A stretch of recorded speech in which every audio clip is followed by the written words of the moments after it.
Welcome to the Foul Play YouTube channel. Hello, everyone. Welcome to episode number 31 of the Open Mic. Today, we're going to be talking about some information that Mystic Jynx actually got in a FOIA just a few days ago, and she's already shared quite a bit of this on her channel the other day.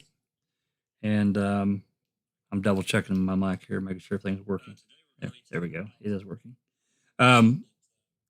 She shared a lot of this the other day, and but I would like to go through it in a little bit more detail and talk about some of these different DCI Ledger entries, and then some of these, and I'm going to explain as I go. Several of these, many of them actually, these receipts have a DCI report number written right on it. But anyway, we'll get to that in a minute. Let's let everybody say hello that's in the Discord chat with us. And Jinxie's going to have a little something extra to add when she speaks. So anyway, Alice. Hi, everyone. Thanks for joining us tonight. BB. Hey, everybody. Linda, checking convictions. Hey. Disco. Hello, everybody. The world famous Euros. Hello, all. You better behave tonight. Jinxie. Hey guys, just wanted to say come check out my channel. I'm doing lives now, so if you want to come check out Ryan live in the near future, you know where to go. Excellent. Yeah, we're trying to make sure that everyone knows that Jinx is putting out her own material now and support her. Get over there and give her some subs, give her some love, some upvotes and everything, so we can get this information out to everyone. Nosy, say hi. Hi. Cybercop. Wakanda forever. Susan. Hey, everybody. Hey, Susan, won't you say hi again? Hi. I had to make up for last week. I'm really sorry. Oh, thank you, Jack. This is Sammy. Howdy. What's up? Okay, so I'm going to get this pulled up here. It'll take it a second to pop in. I apologize for the delay with OBS, but that's just the way it is. I can't help our technology here. So anyway, we're going to start on this, and I'll link everything that I'm going to talk about today will be in the description. I didn't get it added, but I say everything, most everything, and I'll explain a little bit about what I'm talking about later. But this is a 62-page document that this is upside down, and as I go through, I'm going to have to flip these. I apologize for that. This is just how the file was received, and some of them, as you can see, are really blurry. Again, that's just how Jinxie got the files. So, but this is kind of these are going to get better. Don't be discouraged. So we'll just go through like this one here. Let me flip it.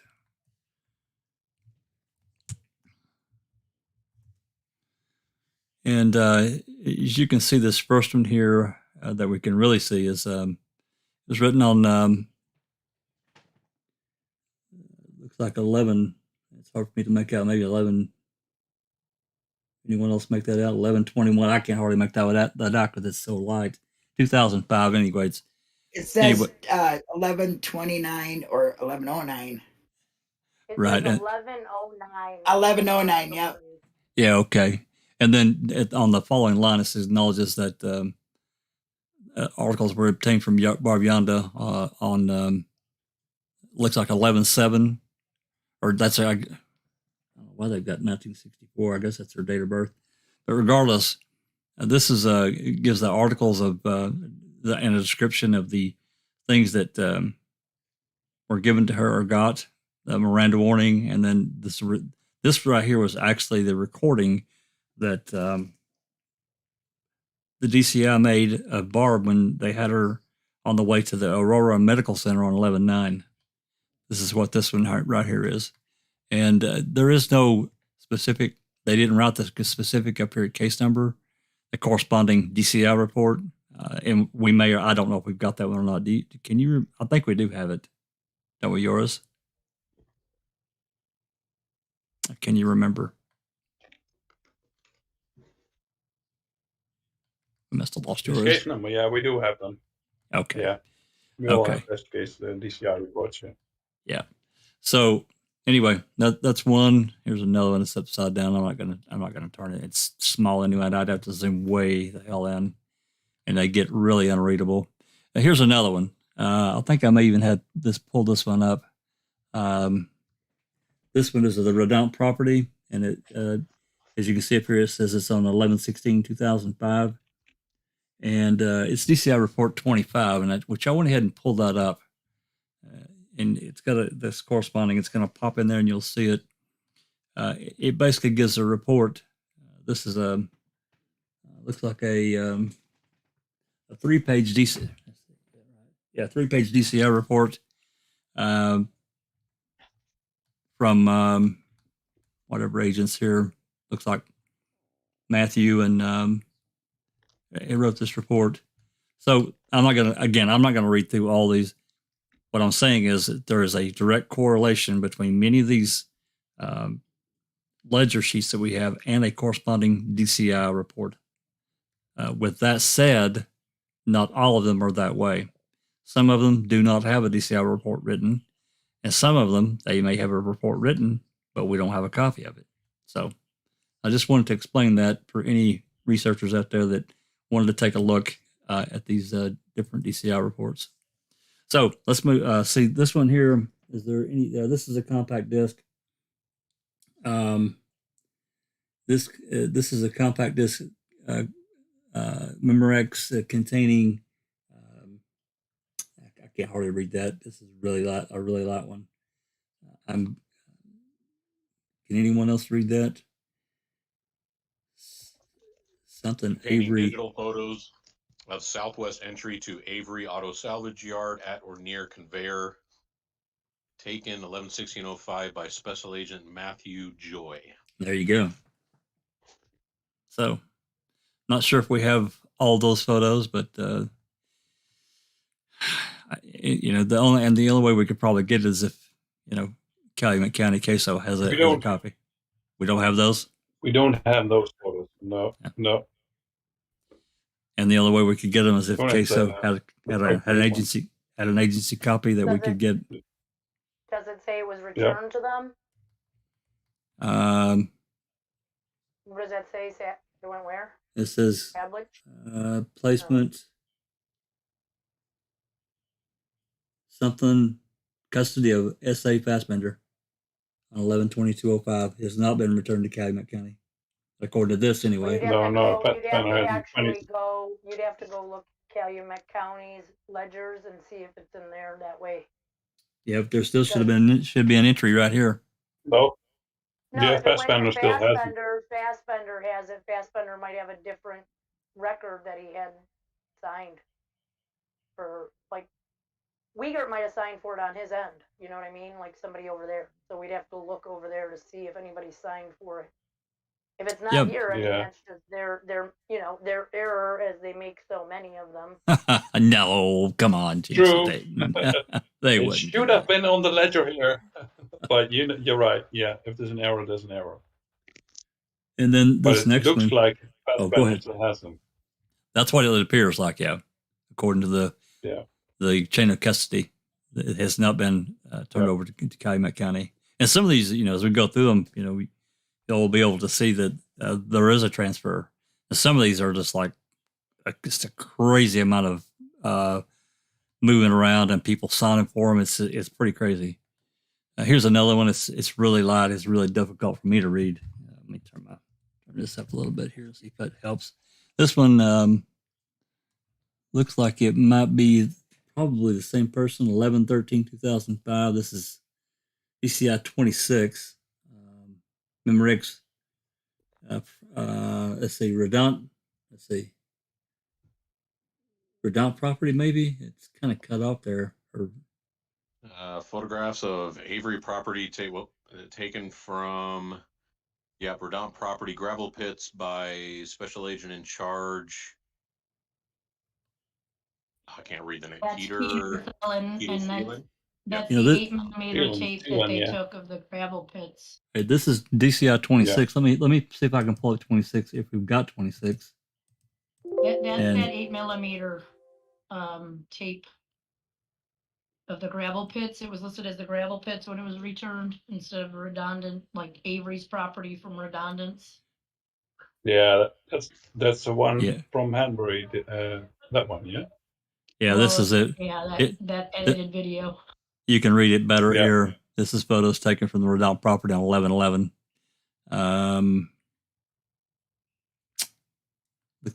One compact disc containing digital photos, one 8mm video containing, and it's got their corresponding, I guess that's their property receipt. Is that right? Yeah, I think that's right. The 4896 1 and 2.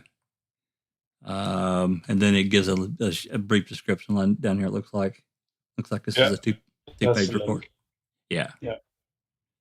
Do you notice how they all have a different description for the same piece of evidence, depending on where it's written? Yeah. Yeah, it's kind of like it's written to kind of lead you off in a different direction when it's really all in the same deal. Yeah, I have noticed that.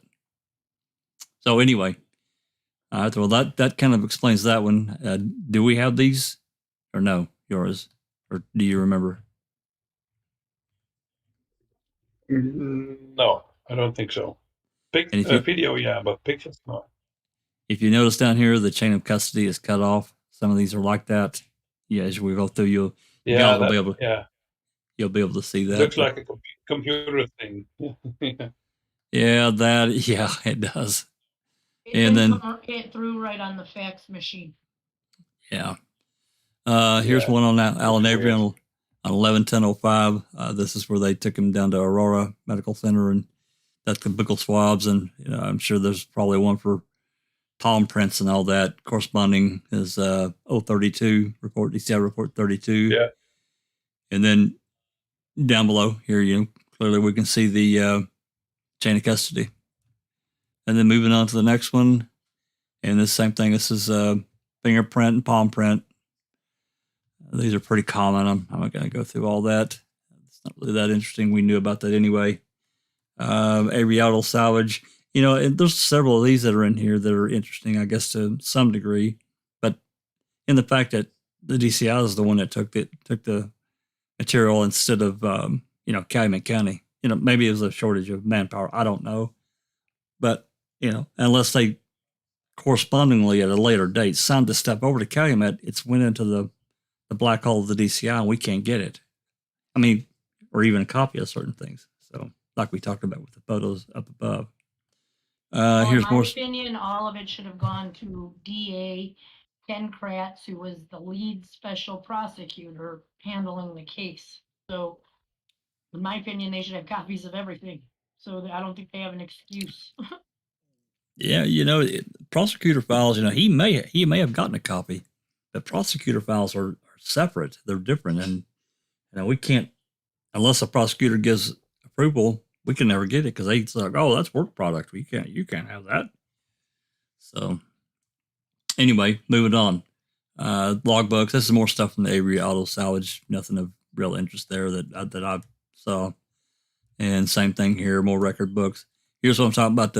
Some of this stuff is really screwy at the bottom. It's like it just missed on the copy machine or something, and it's taking pictures of a circuit board down there or something, or I don't know what it is. But there's more than just that one like that. I believe this one here is of interest. I'm going to blow it up here a little bit. Hopefully I won't blow it up, so it's going to blow the screen out. But these are, I don't think we have these VHS cassettes. Let me slide this over here. This is on 11/18, and it's corresponding report DCI 48. I guess that's Special Agent Hunsetter. It's hard to read because he writes so bad. VHS. Yeah, he did some flyovers on the 6th. Yeah, Yep. Yeah, on And, the 6th, yeah. and these are, well, you go ahead and tell them yours, what type of camera they used. I can't really tell though. They're FLIR. It's a FLIR. It's a What camera they use, but yeah, it's infrared. all right, yeah. Oh, that's new. Well, at the 6th, I knew Hunsader from our DCI report that did flyover on the 6th, of which we had no video. So here's the video. Yep, that's this top one right here. This is on 11.6, and then on 11.8, Yeah, they did this flyover using the FLIR infrared camera to detect heat signature, which we do not have. I didn't even know it existed, to be honest. So, let me bring this back here. I do not think that Calumet has this, so we probably can, and at least for now, we can't get a copy of whatever's on it. Yep. Now, this is in the evidence room at the DCI, so chances of us getting a copy are slim to none.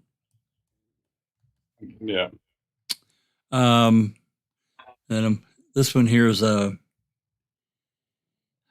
this is the garage door opener. This is DC. This is corresponding That's report. true either, because they could have made a copy of that CD and sent it over to Calumet County before they put it in their evidence locker, right? Well, So they could have, but still have a copy of it. yeah, but we can't reference anything. I mean, you can ask for it, but you can't really reference anything because we don't have anything connecting it. I mean, we know they took it. The DCI did, but they're going to say ask for the Hunsetter FLIR agency copy. Yeah, we could. copy of the FLIR videos from Hunsetter on the 6th and 8th. Yeah, If that comes up with any results. I've got it The written FLIR down. videos will probably, the FLIR videos would probably cost you what, about $8,000?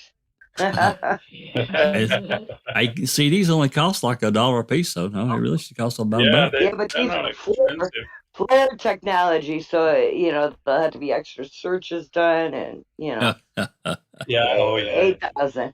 Yeah. Yeah. So anyway, this is here is the this is the garage door opener, which it came from the Halbach vehicle, which I don't know if I didn't know that. I really didn't. I don't know why I didn't know it. I guess that I should have known. And apparently there's a search warrant. I guess there's a search warrant written for the RAV. Maybe we've got it and I read it and I've just forgotten, but I just do not remember a search warrant for the RAV. I don't. Yeah, they doubted if this was a garage door open for the Stephen Avery garage. So they thought it was, yeah. They thought it was, so they tested it on. They were on hoping both it of them. was. Yeah. There is a corresponding DCI report. I can't tell you the number because I don't remember it.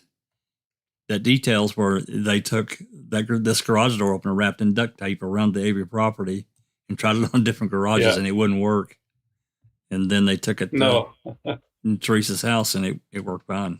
So. I want to say something about the duct tape. Oh yeah, go ahead. She had this all wrapped in duct tape, right? Like duct tape was her go-to to fix stuff. It seems like if you read that report from Kelly in the more recent TSO 2.0, as I call it, she talks about how she lost her key and wrapped it in duct tape as a lanyard because she lost it while they were camping and had to find it. So she couldn't lose it again. So then I have this question now because I was thinking about that just now. Wouldn't, if she took all that duct tape off to then put her lanyard on it, wouldn't there still be some duct tape residue or something on that key, for a while? I mean, how do you get that off? Or a fingerprint like that one girl, unless Agent Bomber. Unless she cleaned it with alcohol. Yeah, you'd have to get some kind of solvent to get that, to wipe that glue off there, that adhesive. Or Goo Gone. Yeah, that too. Yeah. That stuff is sticky. They had Goo Gone back then. How long would it take you to get rid of something like that on your key? Not long, especially not on a metal key. Not long on a metal key. You rub it on, rub it good, and then wash it off. Maybe 2 times. Yeah, or you could get some, 70% isopropyl alcohol, and you could get it Probably off pretty even quickly. WD-40 too, right? Possibly you get some WD-40 and get it off of there. Relatively easy. All them things are relatively easy to get your Yeah. hands on and to get the But- sticky off. She also taped shut her tent when they were on that camping trip when she couldn't find the way out and made her own way out. And then the next day they taped it shut, remember? With duct tape. Oh, yeah. Yeah. Yeah. She had to claw her way out because she didn't know how to get out of the zipper. The tent, right. Sounds a little bit drunken to me, but whatever. All right, That before we move, probably would have done, I'm sorry, say that again, Disco. like, she probably would have done fixing everything else. Before we move forward, are there any questions, comments that before we can cover before we move any further? We still got a number of pages to go, and some of this could get a little interesting. No. Okay. Next one here is this is, I don't know, it's got investigator John Dettering's name written in here. Teresa Halbacher residence, and lists the address, and it rattles off here several things. Now this is on 11/10/2005.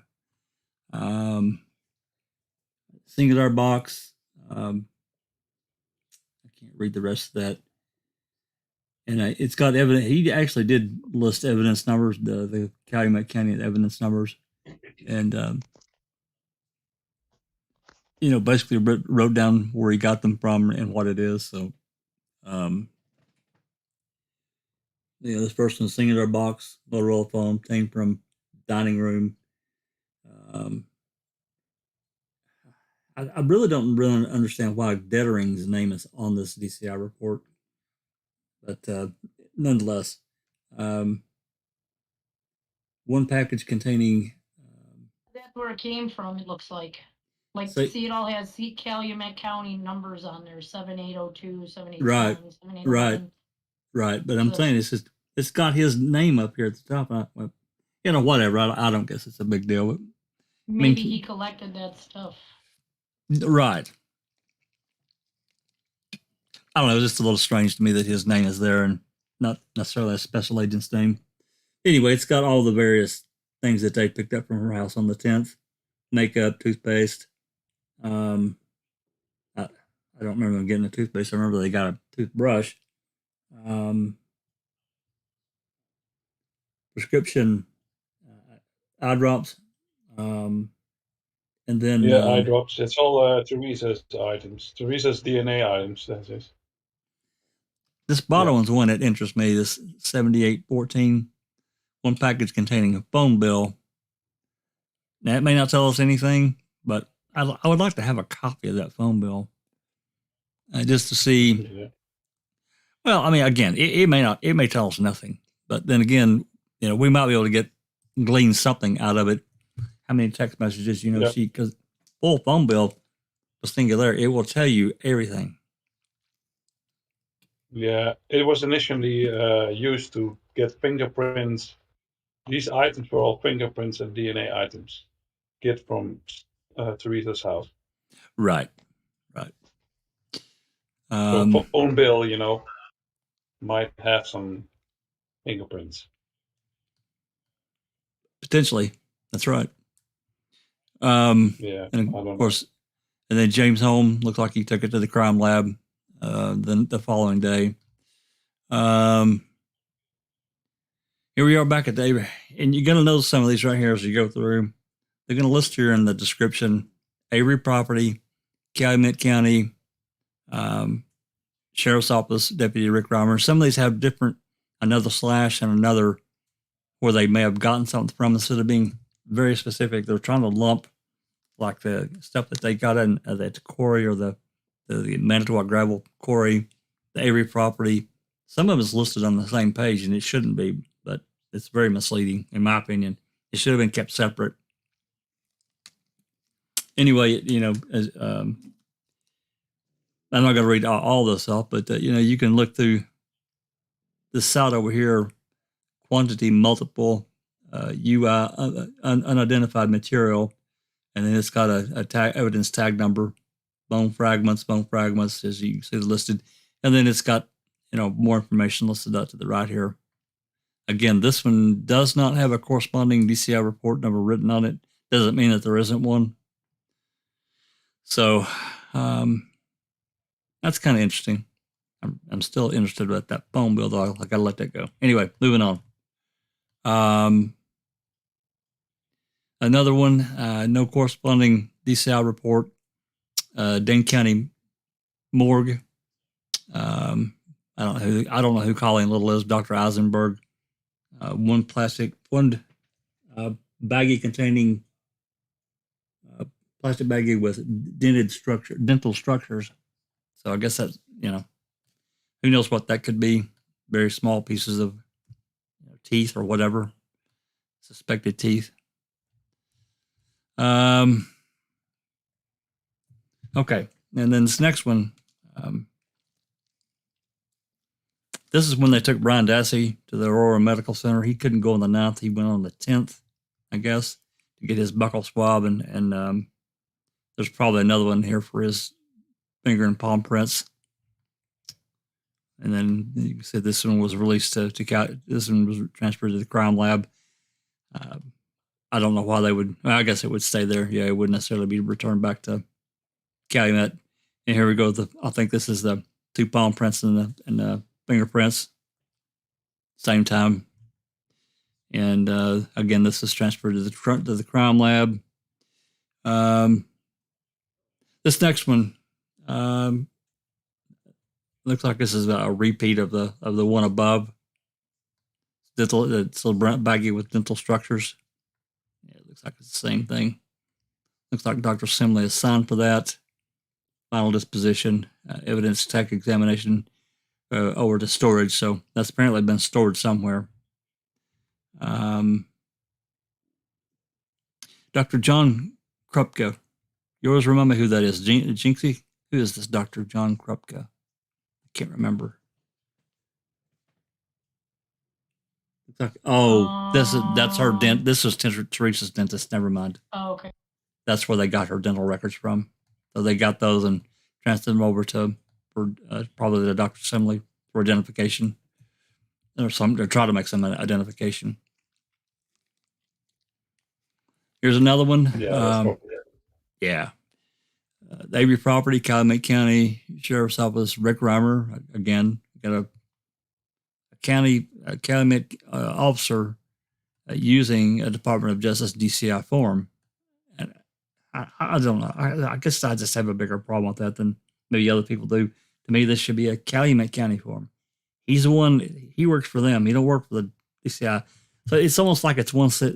They're trying to take a step of separation here to keep it away from, I don't know, the books off of Calumet. I don't know why they did it this way. Anyway, we got more unidentified material taken from burn pile at Calumet County. There are some doubles on it. Yeah. Oh, yeah, some definitely. Double forms on it, but with extra chain of custody information on it. Yeah, there are. So they look the same, but, These were the ones that I was talking to Sunshine Christina about, because I think what it is number 2, which is 7926, is what VZ is, right? With the charred part of, what do you call it? And if you look below with this one is, it sends 1, 2, and 4 to Eisenberg or to the lab, and then to Eisenberg. But it's number 3 that goes to the FBI. It's not even BZ. Yeah, I think that's probably maybe on another form. Yeah. Why didn't BZ go to the FBI on the 15th as well? I don't know. I don't know. I thought that was the whole thing. They sent BZ to be given a DNA test to match it to Teresa, because isn't BZ the one that had the only 7 loci in it? The little meaty piece of the little piece of meat. The supposed little piece of meat that didn't get burned up. Yeah. So they were sent in separate batches. They were sent in separate batches. One was sent by Eisenberg, and one was directly sent to an FBI agent. So Yeah, so that- what you're was his saying name? is BZ That was- was sent to what's her face after Eisenberg had it, so we need like Eisenberg's Yep. return receipts and stuff? Yes. Yep, got it. Yeah. Okay. I think you're talking about Mullen for the FBI. Yours, isn't that his name? No, it was Fluger, some guy called No, Fluger. who, Luger. Yeah. I remember that transported- name. Yeah, transported it to FBI. The other items on this part, and BZ got another chain of custody on this. Not necessarily a bad thing, but Right. there has to be a reason for it. Here's another one that's upside down. Apologies. Fix that.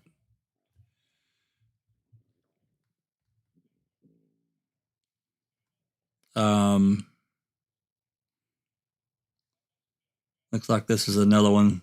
It's the same copy as above. It's that about the garage door opener wrapped in tape. It probably has it's got added stuff down here. So there's another copy. Instead of them writing on the other copy, there's another copy for whatever reason. I don't really understand that. Transferred to Calumet County. So anyway, let me flip it back. I should get Zoe to fix me a copy that's all one direction. I didn't think about doing that. And then She fixed one of them. well, maybe she did fix this one. I just didn't hear her say it. I don't have one that's all one direction though, but I'll get with her this week and get a corrected copy. Now this one here is an interview of There's Brian a copy on Foul Play site, by the way. of this. That's corrected, or do you know? Yes, Okay. she turned all the pages so they're all the same. Yeah. Oh, okay. I'll grab a copy of that next time then. Yep. Anyway, this is November 10th. This is an interview with Brian Dassey.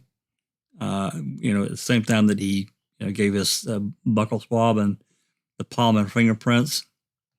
And we had some discussion yesterday, and I don't know if that ever got resolved. Remember Jinxie, Phoebe? We were talking about the length of time that they said he was there, and then the length of time it is. Somebody looked around and found it. I want to get a FOIA for this, so we have our own copy. It the was length- like two hours or something, and the actual video was like 40 minutes. Well, it says right here that he was at the Two Rivers Police Department on 11/10 from 5:41 p.m. to 7:07. So that's basically an hour and 30 minutes, basically. And Right. The videos that I've seen, there's two of them. One's from one place and one's from the other, and they're only about 20 minutes each. So something's wrong. I mean, I guess that, there could have been some conversation before the recording or after, but I don't know. I want to get our own copy of those. See if we can. It also depends on how long they had him in there with the nurse at the Aurora Medical Center to take photographs or Right. swab his cheek and do whatever they did in there to examine him. Measurements, before he came the out. scratches. They're not going to be in there with a video camera while he's getting naked. I doubt it, Chicka chicka bow. And clear that Brian Dassey and Alan Avery, they got their interview and buckle swaps on the 10th, and the rest all got on the 9th. Correct. Yeah. That's a difference. Yeah, I don't remember why Brian couldn't do it on the 9th. I'm not sure. I really don't know. I can't remember. I don't know. I'm not sure, but this documents shows All otherwise. the So. warrants for them were actually written on the 7th and served on the 9th and 10th. Oh yeah, the search warrants. Oh, Exactly. For a while until they could serve them, I guess. But most, yeah, They probably couldn't because serve Alan Brian and Brian was. They were up in Crivets, weren't they? Yeah, they were still. Well, 10th, I don't think Correct. so. Probably, yeah. I think they. They got to find you to serve you, right? Right. Yeah. Because they can't leave search warrant. They have to find you to serve you with a warrant. Yeah, exactly. Yeah. Yeah. Okay, this next one. Back again to the Avery property, Calumet County. This says SO Sheriff's Office, but we know that some of this material came from the the quarry. I'm not sure if that SO doesn't stand for something else.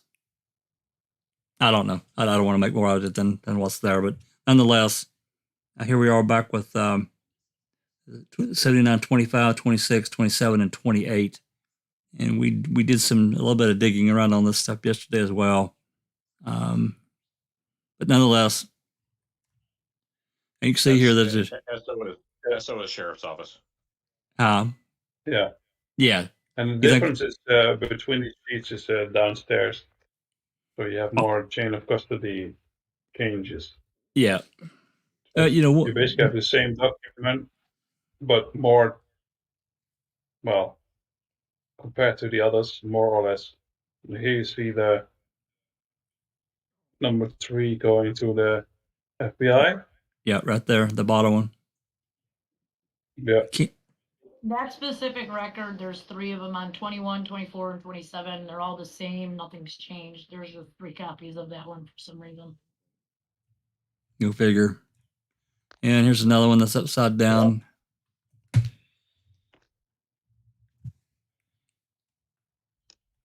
Yeah, this is more unknown or unidentified char material. 25, 26, and 28. Transferred from DCI property. And then, of course, the chain of custody. And here's one that's got a bunch of stuff written on it. We'll take a look at that. And this one's going to be, this is another one, 25, 26, and 28. Is this what you're talking about, Jinxie? Because there's a bunch of transfers here. See all that? The chain of custody. That one's pillboxes that somehow she made pillboxes out of those same numbers. I don't know. Like 7926 was charred material in the last one. Now it's saying pillboxes. The other one with the charred material, it says 729 over in the side. It doesn't say pillbox. That one is completely, like if you look at the top, they have the number of the DCI tag number at the top of these records too, like this one's D65 something, I think. 6258. And the other one is something else, and there was 3 of that other one. Yeah, it's kind of strange why they did it this way. I don't really know, but I would hope that if having it this way, that these, even if there's multiple records, that they're connected together, with something to keep them together, because otherwise you start getting to multiple records of the same thing, and I think that's the wrong way to do business. Scroll up a minute, a little tiny bit a second, so I can see that 3 lines up there. Okay. Box. Yep. Yeah, that again. Yeah, it's coming up. I got a delay here, so you gotta wait. Oh yeah, I know. I don't know why OBS it creates this like 6 or 7 second delay between OBS and YouTube. It says, transferred from DCI property, blah blah blah, D6265. That's right. That is the other number for that other record, right? Right. And then if you scroll down, that's the next one. So maybe they just added that report to go with it because it's from that stuff. That would be my guess. It's still, to me, it just muddies up the chain. To me, it does. Of course it does. Probably same officer, same area, same stuff, same chain of command. I mean, doesn't it just? I mean, to the layman, doesn't it to you, Linda? Just like muddies up the whole chain of custody issue. I mean, it does to me. Anyway, let's move on here. And we got kind of more of the same thing here. This one does not have a corresponding DCI report, 6265, and it's more unidentified material charged from behind pile at Calumet County SD. It's got the ID numbers 25, 26, 27, and 28. And then we can see the transfers, chain of custody. Avery property, Calumet County, and the crime lab pillbox. This is again 25, 26, and 28. 27 is not on here. And we can see the number of transfers with this one, which are a lot. Each time, for people that haven't looked at chain of custody of the other ledgers from county or wherever. Each The one of these reason is 27 isn't on there is because when they transferred the stuff to Leslie Eisenberg, she only got those 3 numbers. The other number, remember, went to the FBI. At the end of the year, so that's why that one's not on there. Yeah, I got you. Mhm. And here's another one at the bottom of the chain of custody cut off. Let's flip this one around and take a look at it. So this is another one. It's Avery property, Calumet County, more unidentified stuff. Again, 25, 26, and 28, 27 is gone, as you said. But the bottom of this one is blanked out. There's no chain of custody. You know, I don't know if that was a. But that could be why you have another copy now, because they said, look, you faxed this to us and the page got caught in the printer. So will you send us another one? And they send them a better copy. Right. I see that one's in there a couple of times too, just like that other one. Right. Yeah, exactly. So anyway, another copy of that. Okay, we're on to a new one here. Let's flip it back. And this one does have a DCI number attached to the report. It's 166. I have read this one. I'm sure yours has read it as well. I've tried to read as many of those. I still haven't read them all, but is that is that on purpose that it's black like that, Jax, or did they do that? I mean, that's in the part where it says like witness to this and more, more custody signatures go there. So why would it be blacked out like that? It could have been a technical problem. It could have been. Stand the fax machine. Yeah, it could have been. It could have been. I was wondering if it was done on purpose or. Well, maybe. I mean, we can't say. I don't think it is. I think it's totally error of the printer, the fax machine. Okay. Probably. All right. It's probably an error, technical, foul up, whatever. Probably, but you can never tell with them. This is probably an actual error where everything else is a purposeful error. Yeah, exactly. Anyway, this is from Angela Schuster at Auto Trader, and everybody can read the corresponding DCI report 166, and this is a compact disc of some photos that were provided on computer disk to. Gosh, I can't. This is. I can't remember his name. It's MC something. We could pull up the report and look at it, but he's got it written out. Anyway, it's one high density disk containing 4 photos of vehicles taken under the Stephen Avery's account number, and it gives out account number at the Auto Trader. And then another disk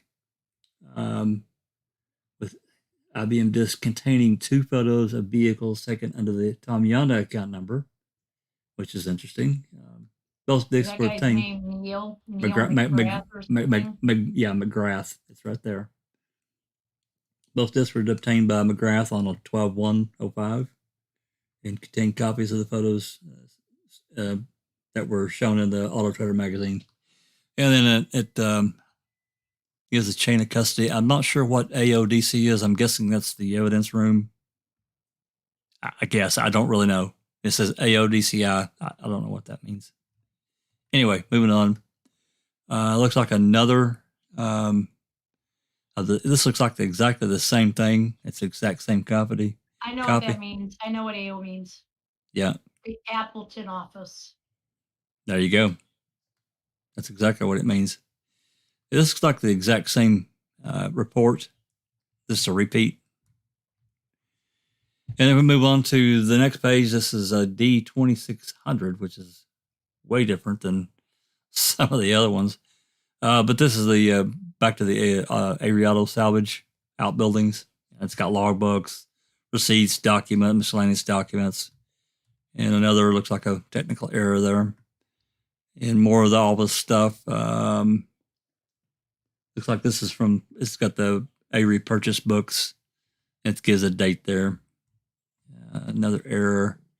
This one, I just got to tell you, this one's really difficult for me to read, but I think it says interviews of Avery. Anyone else read this one? Page 34. I can't hardly read it. That says, there's another copy of this one too, if I remember right. One VHS tape of containing recording of something of Stephen Avery in the Two Rivers Police Department on 11/9/2005. There's a better copy of that somewhere if you go down a little more. Oh, okay. Yeah. And this one, of course, is the when they went to the Menards to get the security tape to see where to get Avery and was it Chuck? I guess it was with him, or I guess it was Chuck that went with him, or he went with Chuck. There's another record for that too, like a separate record, a separate number. Yeah, here it is. How they cross that up.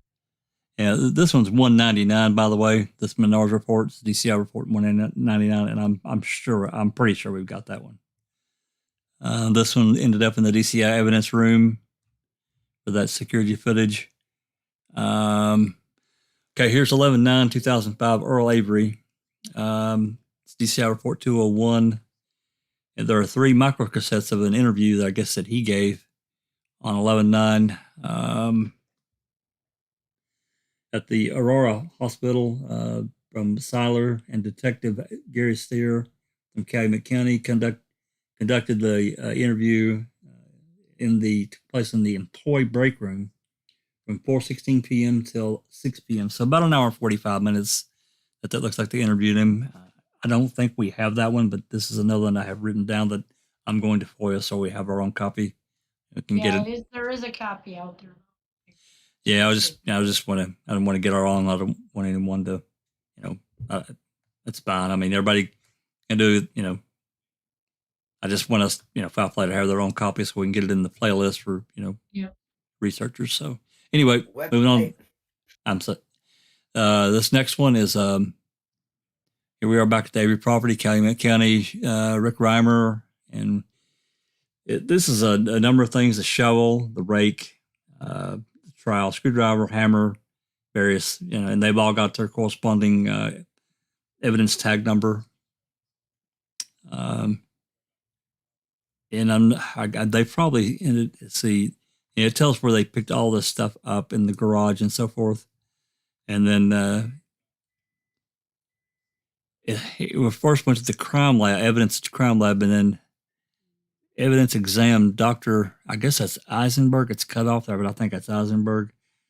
Maybe there's another. This is, I'm going to tell you what this is. This actually got picked up by Reimer first and given a tag, right? Yep. You can see the Calumet County. That's right. And then this is the person who transferred it from one place to the other, because the people from the evidence from the crime lab or Dr. Eisenberg ain't going to be picking up her own evidence. Oh, right? No, this is James Holmes. He did. James Holmes. He's the in-betweener. Yeah, that's right. That's exactly what it is. And then another one here from this one doesn't have a corresponding DCI report. Stephen property by Wisconsin Crime Lab, and this is sealed plastic bag. Okay, this one here I have to comment on. I do. I have to comment on it, and maybe it's time to break to have some others comment as well. And the reason that I was going through and I read this because it caught my attention. Remember, during Brendan's trial, Mark Wiegert said he did not know about the second piece of skull bone that was beveled, had basically a gunshot wound, a hole in it. He said he didn't know until right before, at the end of February, 1st of March. That's a lie. This is dated 2/15, and even though there may not be necessarily a corresponding report between the DCI, this is a DCI report, and Calumet County, that damn well does not mean he was not told. He's the lead investigator. Of course he was told. She probably called him and said, look, there's 2 bevels and these skull well, they knew, and I'll write you a report as soon as I can. They knew about the one. They knew about the one from November. We know that. It's the second one. He lied about that. He lied about it. I'm sorry, he did. That's my. It's right there. Why lie about something so dumb? I mean, she was shot in the head when he went and asked Brendan who shot her in the head, whether or not it was 2 shots or 1. They knew that when they coached him to say what he said. Well, I mean, they were One thing trying. it shows his character. They were for lying. well. They were trying to right, set. but what was the I'll- purpose of that lie? I mean, I'll it te- seems I'll- like such I'll- a silly, dumb lie. I'll tell you. In my opinion, they were trying to set up a trap, and by him saying he didn't even know himself until March 1st and about the second bevel, they were trying to trap Brendan into saying that she was shot twice in the head. That's what that's about. When he knew. Anyway, But what does it matter? He didn't say it twice. He didn't say that she was shot twice, even if he knew it. And on March 1st, it's like, I don't understand. It seems like such a dumb fucking lie, in my opinion. Well, I don't disagree. I really don't. Comments, questions? Am I being too big of a nitpicky? I mean, it's not No, like I Brendan think it shows said his twice and he's saying, "Oh well, I didn't know it was twice," and Brendan said so, because Brendan didn't say that either. So I think- why lie about it? I think he's just covering his butt for a lot of things. And another thing is, it just shows his character. It doesn't even matter, really. If he's going to lie about stupid ass shit, he'll lie about big shit. That's my opinion. Exactly. I don't think he What's that, Disco? I don't think they. Oh, you're really cutting out. Cut out, honey. You're cutting out really bad. Can't hear it all. Coming back again. I was going to say I can't hear it all now. I think she went out to come back in. Oh, okay. Well, to me, I have to agree with Jinx. What is the point? Unless you're trying to set a trap for Brendan, what's the point of lying about knowing that there's a second fragment that's got a bevel in it? Like I said, that it covers his ass, and it also shows his character. Yep. Now, what were you saying, Disco? I mean, I don't know how. Apparently, they were told that by the 17th or 18th of November about the beveling on the skull fragments, but On one for sure. It's reported. That's in the. We know that one for sure. It was the second one that became a question. So I don't know. I saw that, and well, I'll just be honest. It pissed me off that he would lie about such an easy thing in court when he knew by the middle of. if they're not hers, if she wasn't shot in the head. But remember, you've got to remember and all though that they were still no saying whether it was Teresa or no right up until the 18th of November. I'm sorry, I don't understand, Alice. Well, no, Pagel announced that in February 2006. Yeah, but they also were denying that there was even any DNA belonging to Teresa. So if they're saying that right up until the 18th of November, then it doesn't surprise me that they're going to say that they only knew about one piece of something, or lie about other pieces of other stuff. You know what I mean? As I think it was Jinx that says, if they can lie about something wee like that, or it was Linda, then what else can they lie about, you know? Yours or Jinxie, can you all remember on the second cranial piece, did that get sent over for x-rays as well for the radiopaque particles? Right, if they in the report that Nanaman put, like apparently she was non-conclusive about two of them, but conclusive about one of them. I don't know about the second piece, but even though the radio particles, she does say in a report that it's uses vague language, but then conclusively says one of them does have it. That's the last thing I remember reading about her. I know one was x-rayed for sure and had radiopaque. I think they both did, though. But they never went in and picked the little pieces of radiopaque out and tested them against the bullets. Oh, the elemental to compare? No, they didn't. And they should have. No. Yes. Okay. All right. Well, I've bitched about that long enough. Anybody else got anything before we move on? Because that really bothered me. It's just to get on the stand and to just say, "Oh, I didn't know," and he did know. I have no doubt in my mind he knew about the second skull fragment. What was the question leading up to that answer? I'd have to go back and read it, Jinx. I don't remember. I just remember that they were talking about when Brendan was going in, that they were interviewing Brendan, and about the one skull piece, or knowing about, saying that they knew that Teresa was only shot in the head one time in the skull, but not talking about this second beveled piece here in this report on the 15th. And I can't remember. I think it was Fremgen that was questioning him, or Edelstein, one of the whichever. And what he's trying to do is produce a thing to say, look, he didn't give you the story because you knew she was shot twice in the head. I can't remember. But you're saying, and that's why when he tells you the story and you didn't ask about it is because you didn't know.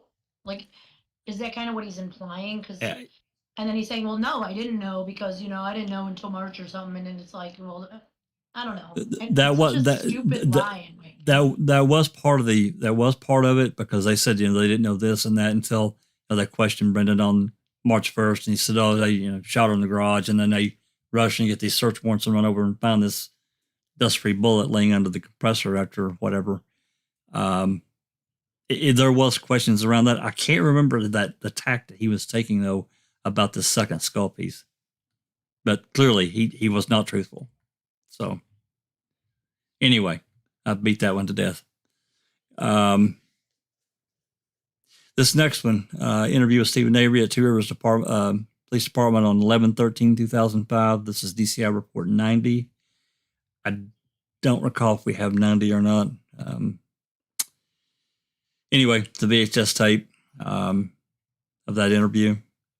I'm 99% sure we have that one, but I'm not positive. But nonetheless, just moving forward, any of these interviews that we do not have, that we have not FOIA'd ourselves, is going to be FOIA'd.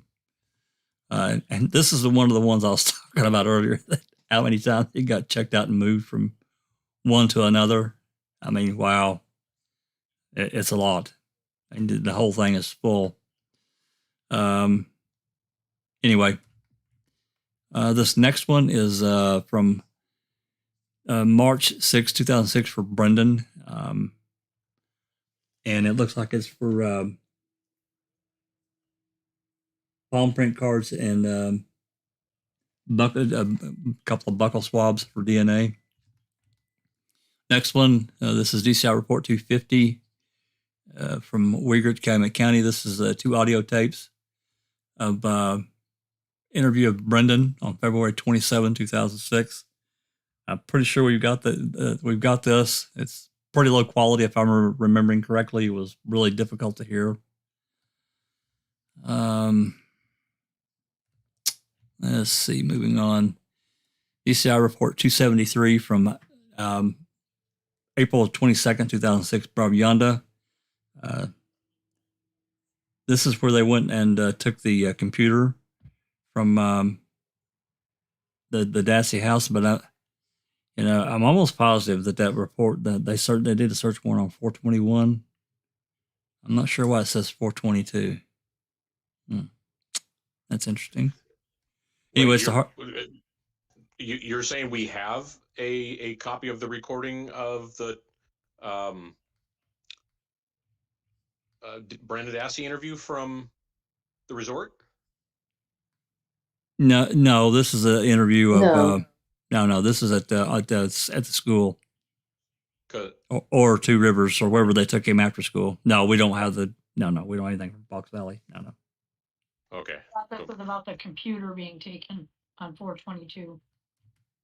Yeah, but I'm almost positive that warrant was served on 421.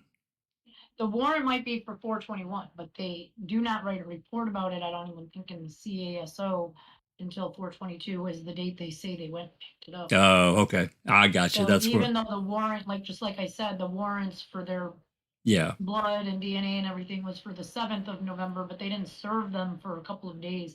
And that one makes me want to ask Sapricop, how long do they have to serve a warrant of that magnitude? Do they have to get it issued every couple of days, or how does that work? It's usually good for, well, I mean, it varies, but usually it can be good for a week. Okay, I was just curious about that. So basically 7 days. Basically, yeah. Okay. wasn't. I could have swore that Fox Hills was on the 27th. It was that night. Oh, they pulled him out of school that morning and then took him away that noon. They interviewed him at school, pulled him out, took him over to Two Rivers or wherever the hell it was, did another interview, and both of those were recorded. I know the one at the school is a terrible recording. It's awful. I think the one at the police department is better, and then we don't have anything from that night. So, unfortunately, I guess I we didn't only realize have a that. small, a small window into what happened at Fox Hills because Tyson wrote a report that Deirdre called him and asked him to ask Brendan Dassey while he was at Fox Hills if he knew of any sharp objects or anything about a 22. And, that Fassbender goes on, but he knew about the 22 on the 1st because you guys told him about it at Fox Hills on the 27th. That's why he knew about it. Plus, I'm sure he knew that there was a 22 in his house. Oh, I'm sure. Anyway, Absolutely. because they all had similar guns.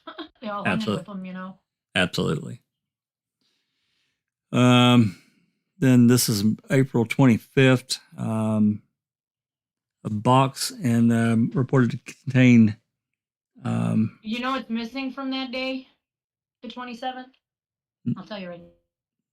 No, I what? will tell you, Barb Janda, there's a note in Deirdre's report about them interviewing Barb Janda at Two Rivers or Mishicot Fire Department or wherever it was, and that they should be referred to Wendy Baldwin's report. So I FOIA'd that report and any audio or video that went along with it, and no such record exists. Not even a report from her about it. Did you copy paste the reference to that? Or what you just said? I sure did, and they told me it does not exist. What the I asked F-bomb? for her report and for any recording of that interview, and they say it doesn't exist. So why would there be a note of it in their drinks? So that's just another piece of evidence that's poof, be gone. Yeah. Interesting. Anyway, this next one is transfer of evidence, box containing one blue something. It's a jacket. Yeah, that's right. And one pair of some blue jeans, believed to be Glory. Yeah, believed to be Brendan Dassey's jeans. And it's evidence received from Calumet County Sheriff's Department, transferred to the crime lab. So, now here's another piece of evidence, kind of like what happened in Daniel Holtzclaw cases. They took 2 pieces of clothing evidence, like his belt and his whatever he had on. Remember, they took his pants and they all stuck it into one piece of paper bag. And that DNA guy said, you're not supposed to do that because DNA transfers from one piece of article of clothing to the next. And here they are doing the exact same thing with his clothing, putting both of them into one bag, it looked like, one box. That's right. This report's the same thing. Let me move on here. Yep, they're not supposed to do that. They're supposed to bag that stuff separately. Calumet County, Dr. Eisenberg. Looks like there is no corresponding DCI report. A plastic container containing 2 bone frags. And it's pretty tiny writing, but this is from 7964.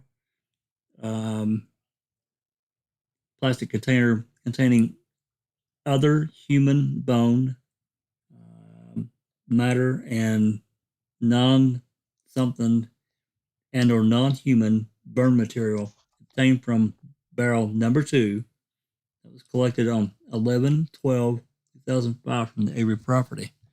That wasn't collected, according to this, that stuff wasn't collected until the 12th. Which I found that a little surprising. Actually, I found it very surprising because, Barrel 2 from the Avery property. No wonder the Court of Appeals from the Avery property, because right here it says it's from the, and they're not considering that the Avery property was the whole property. Sectioned off. Avery salvage yard property. Yeah. And we all know barrel number 2 was the Dassey barrel. Yeah, That was not Stevens' barrel. So, and it wasn't collected on the 12th either. It was collected on the 7th or the 8th, if I remember right. I thought it was. When I saw the 12th, I thought that didn't sound right. I went back and did a comparison. 1113. I think this is another copy of the same one we saw above. Interview with Avery, Two Rivers Police Department. In fact, I'm sure it is. Oh, this may be a continuation of names. Yeah, it looks like it is.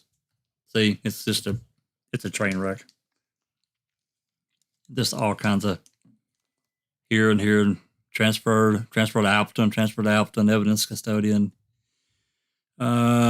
This next one is really light for me to see, but this is Detective Mike Velie from he's their computer guy. One CD. Let's see, and there is a corresponding number to this. You have to blow it up. It's 883 something. I'm not going to blow it up, but there is a D number there. It doesn't look like it's there, but it is. If you blow it up, it's visible. One CD containing the final report from the Grand Street Police Department on the Dassey computer, and then 7 DVDs containing a copy of the Dassey hard drive. So this is his final report, and this is just a ghosted copy. Number 2 is a ghosted copy of the hard drive, which this is what Buting and Strain got. So that's what that is. There's more about this particular thing. I think it may be later on in here, but this particular CD, the Velie CD, we found out more about the date on this. It doesn't get entered into the Calumet County evidence ledgers or proper evidence, whatever, until I think it's May 29th. Isn't that right, Jynx? May 29th is when at 2007, after both trials were complete. That's when it goes back. That's when Fassbender gets it from Velie, and then Fassbender gives it to Wiegert on the 1st, and it actually doesn't go into the evidence ledger on Casso's end until 4th of June, 2007. This is after trial. Yeah, it is after trial. Next one is DCI Report 365. This is again from Honecker or whatever his name is. This is a type of, let's see, it's kind of blanked out there. Above redundant location. Anyone else read that? I'll let you do it. Evercop, can you read that? Which part? The description. Oh, the standard grade VHS tape used to record FLIR activity above. I believe that's supposed to say redundant location in Manitowoc. No, in. It says Marionette. It says Marionette and Manitowoc. This is that one you just read up there, but this is a better copy of it, more clear, more darker than the one that you had with the FLIR. These are the same ones. Just a little bit darker. Okay. It might be different on the bottom. Well, it was transferred to Calumet. Yeah, I think it is different because there's a lot more names here. Yeah. Okay, moving on. It looks like this one is the same thing as well. It's much lighter. It looks like a couple more names. Rocket wants to know when Fassbender got the Velie CD. As I recall, he got that in the May 29, 2007. No, Fassbender had it prior to that. That says right there on that piece of paper that we just went on, he did not have it in his desk drawer until he didn't have it in his desk drawer. He probably just got an email stating that he had the information, but they didn't actually take it from Velie until May 29th, 2007. That's what that report just said up above you. Yeah, I'm pretty sure though that if you look at yeah, but I don't think that's correct because I'm 99.9% sure that in the case of report it says that he got the report on May 11th or May 12th, 2006. Maybe he only got a paper report and it was emailed or something, but he actually did not pick up the DVDs and the CDs until the 29th. They weren't like sitting in his desk drawer. Maybe the report was. It was like they're lying to you in all of these reports. It wasn't, you can see it right there in the receipt that he didn't get it from Velie until the 29th of May in 2007. And it went to the Calumet County and on the 1st. Yeah, And it went into their property ledgers on the 4th. I'd have to pull up the queso report and read it, because I'm sure that he got it on May 11th or May 12th before they interviewed Brendan. That report, the CD and the 2,400-page report, or the correspondent, or whatever it said, was turned over to That was the agent. report. That's actually the paper report, right? Those No. were DVDs. The Velie Not final report. paper? Wasn't it a piece of paper? Like, Well, there was a report. There was the Velie CD, and he also printed out a 2,400-page report of some type that was also generated. And okay. I'm sure that he So got that. He got that report, but he didn't actually get the DVDs and the CDs and stuff from Velie until later. The actual evidence didn't come back to him, just the report did. No. 500-page report. Well, I mean, according to that, that's what it says, but I'm sure that he did have it before they interviewed Brendan on May 13th. I'm sure he had it. I'm sure I read that. Oh, he had the report, the written report. No, like, and the if and the CD. And look at the other records for Teresa and for Stephen, there is a report in there by Velie, right? There's a paper report that says, this is what I looked for, this is what I found, this is what's on these CDs, blah, blah, blah, blah, blah. So did they get, he might have had that piece of paper or those papers, but I don't think he actually, because according to this evidence ledger, they didn't actually pick up that CD from Velie with all of that stuff. Like, I don't know. How did, maybe it was the originals, they had copies? I don't understand, because that said 5/29/07. And that was after the trials. Uh-oh. I'll take care of that. Yeah, yours is snoring. Tuck yours in bed and give him his blanket and his teddy bear. Good night, yours. Sweet dreams. There we go. Poor yours. Let me get back over here, because now this has got me bugged, because I'm sure. Let me get back and get I'm this confused. name. That's all I know. Sometimes I don't get the answers I want. I just get more questions, you know. Oh yeah, me too.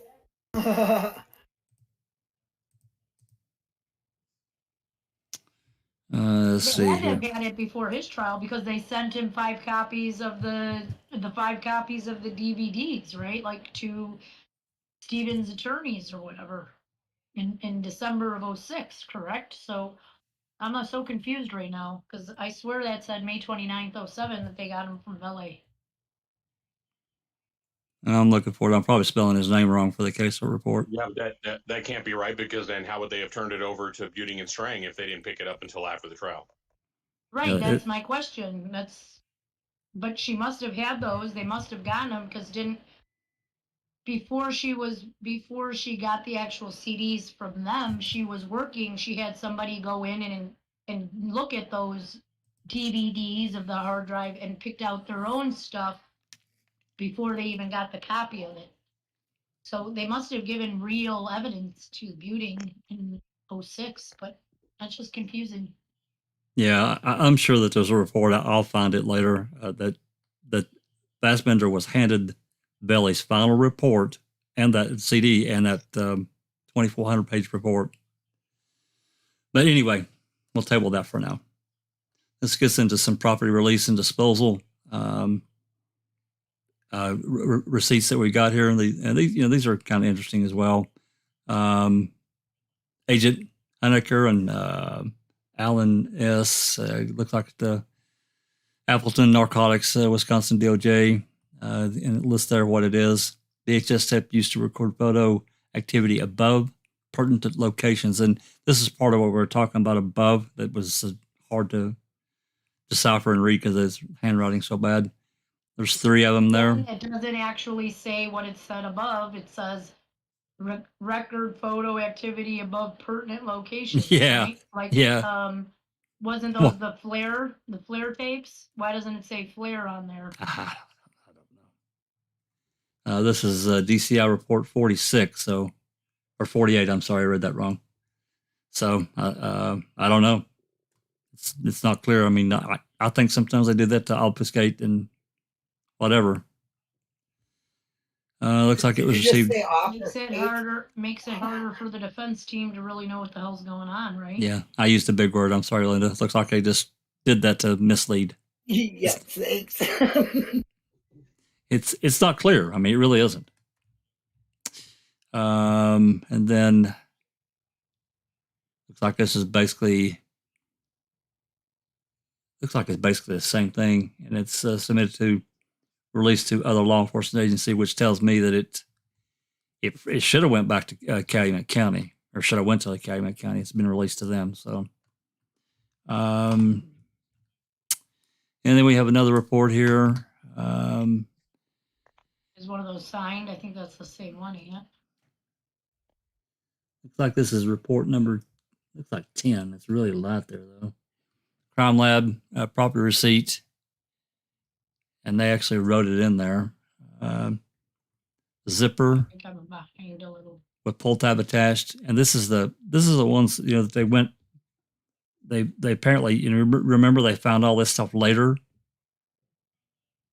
They didn't find this, the grommets and the small piece of fabric, the zipper, until like the second or third search through.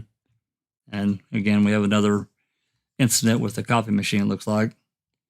And we have another receipt. It looks like at least a good chunk of everything that's listed above here, plus some other things. That bothers me, that stuff at the bottom. I don't know. It looks pretty clear at the top, and then it just kind of like cuts off maybe at an important part, or I don't know. Shady. It bothers me too, because I'm jaded anyway, and I don't want to be. I try to keep an open mind about it. The printer jammed up and the paper. Yeah, I mean, I can see that right there. I can see that, Jynx, but it still is like, it's shady to me.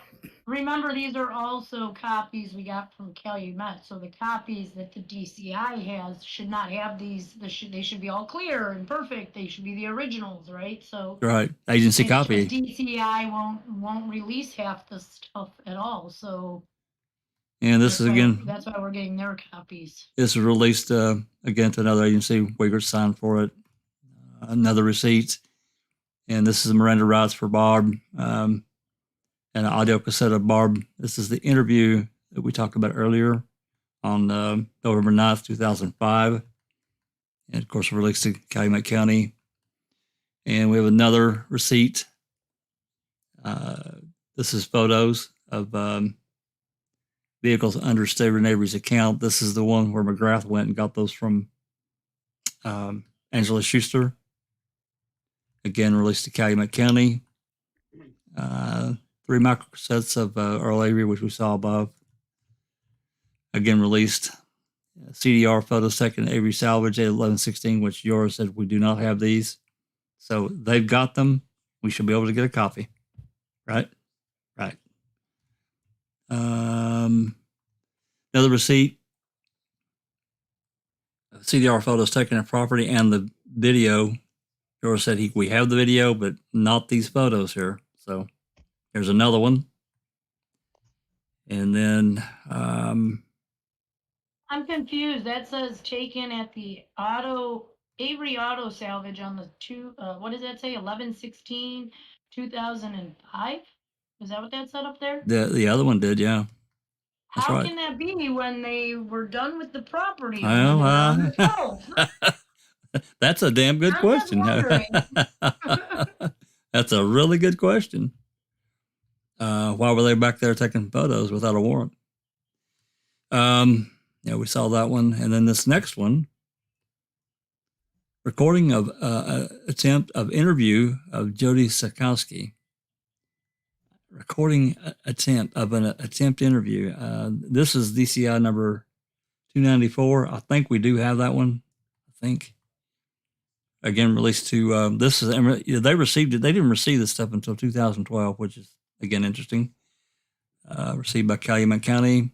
And then CD. There's a report in there in the CSO that says, hey, we got all these records back. Is there from 2012? I don't recall seeing that in there. You talking about on the DCI report? Well, no, on the Calumet County received these back in, in 2012.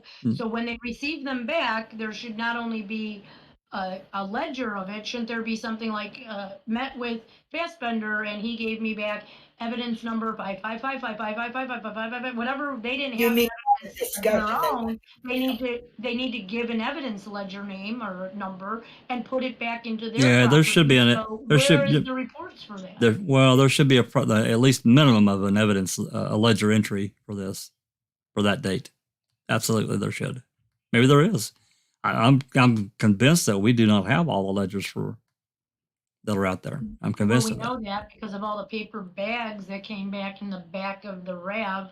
They had to have ledgers for that when they took it at the lab, when they took all that stuff out of the car and where it was located, and that they gave it numbers, and then they just put it in the back seat of the RAV, and he's just like, found in a paper bag in the back of the RAV. It's like, where is that ledger? Right. CD recording of interview. This is number 298, DCI Report 298, released to the other agency. All items transferred to Calumet County Sheriff's Office for long-term storage, but it doesn't. We'd have to look at 298 to see which interview that is. But again, 2012. They transfer something like that for long-term storage in 2012, but in 2011 they were giving away physical, biological evidence, but let's keep a CD for long term. Yeah. Now the receipt CD are digital photos of Avery salvage on 11/11. I think we read that a minute ago. It must be a repeat. And 1 8mm tape of the Avery salvage on. Yeah, this is a repeat. And then another receipt, 1 microcassette, pre-post arrest contact with Stephen Avery. I'm not entirely sure that we have this, but maybe we do. And again, this was released again on March 2012. And that's we the don't end. even know if that's the actual date for the 11th. They might be the pictures from the 10th. Then they just put it in there as the 11th. Possibly. Anyway, all the way through that one. So, questions, comments, concerns, anything going on in chat that we need to talk about? I mean, this is really kind of more of a, informative. No, chat's fine, but I thought I seen, was there like an 8mm tape on that way up there? I was going to stop you, but I didn't know if I was seen right or not. Yeah, we've got that. Okay. Yeah, we've got that one. Oh, okay. There are photos listed with that yours said we do not have. Oh, okay. Not that we know of. Yeah, well. Because it might be the wrong date. They make it so confusing, for fuck's sake. Yes. Yeah. Yeah, they do. They really do. So, you think about, thank you very much, Jynx, for letting us share that and get that out. And I'll get the description, the link description into the video. So anyone that wants to go look and check it out for themselves. And, you should link the one for foul play site here, just so that there's another link here for those ones here, because. Yeah, somebody. Did you tell everyone how you got that, Jynx? Oh yeah. By the way, guys, I wrote her and told her I wanted her Calumet County's copy of these DCI ledgers, and then like a couple days, you get that immediate one that says 10 days, and then when she writes back, she's like, please ask the DCI for these records. So I had to write her back, and I said, I don't want the DCI records I want your copies of these records so I can compare them to the copy I got from DCI. And I made sure to tag the lawyer in that, and then poof, they all fucking came to me. That you remember, guys, when you're asking for some of this stuff, you can ask for a copy, and they might or ask for piece of information, a document, whatever. But sometimes you have to word it as agency copy, because they may not be county sheriff's office copy. They may not be the originator. They have a copy of it from another agency. So you're asking for their copy, their agency copy. So that drives it down more specifically. Sometimes they collect the evidence, such as the journal, but they gave the journal back to the Hallbacks, right? So if you went and asked them, can I have a copy of the journal? They're like, we don't have it in evidence anymore. We can't give you a copy. But if you read the report closely, it says that Wiegert made a copy of 28 pages. So you ask for those 28 pages that are connected to the report that Wiegert wrote, and voila, you have a journal. They produce. Did you have a comment? Me? Yeah. No, sorry. Are we in a live? Didn't know that. We are. Okay. No, I'll just listen and say hi. Ah, okay. Well, welcome. Thanks for coming along. Hi, you. Anyone else? Questions, comments before we move on to this next section? This next section is. I'm just going to give a little disclaimer here. With what I did at the 1st of July, I sent a FOIA. You have to understand first, when you send a FOIA into any law enforcement agency, that is a record, and it becomes part of the record. Now, you can make a FOIA in your own name, or you can use an alias or an anonymous name. It doesn't really matter. The request still has to be honored. I'm not going to tell you all states are like that, because I don't think they are. But with Wisconsin, you can request a record anonymously. You do not have to give your name. However, with that said, I sent a FOIA request on July 5th to Calumet County and to Manitowoc County for the past 6.5 years of FOIAs and the replies. Okay. And, knowing that it was going to be a lot. I knew that going in. And, but I was prepared for that anyway. And I'll tell you the Calumet story first, and then I'll tell you the Manitowoc story second. So I get a reply, that it was a 10-day standard 10-day reply, blah, blah, blah. I hadn't heard anything in probably about 3 weeks or so after that. It was probably towards the 3rd week of July, maybe the beginning of the 4th week. And I just sent a reminder to evidence custodian and said, hey, what's going on with my FOIA? Is it being processed? And I get a reply back, it's being processed. So then about a week later, we're moving into August, I got a reply that it had been compiled, 857 pages at a cost of $127 and change plus shipping if I wanted it. Well, I know that there's case law within Wisconsin. It's called the Luetters case. And it basically says that, I'm paraphrasing here. It's not word for word. It basically says if you want a copy of a FOIA in a digital format, they really got to give it to you. And even material that they've received as a paper copy in the mail, they need to scan it and make it into in some kind of electronic format, whether it be a thumb drive, a CD or DVD, whatever, some type of electronic media, because you don't want a pile of papers. You want to be able to get to it on your computer.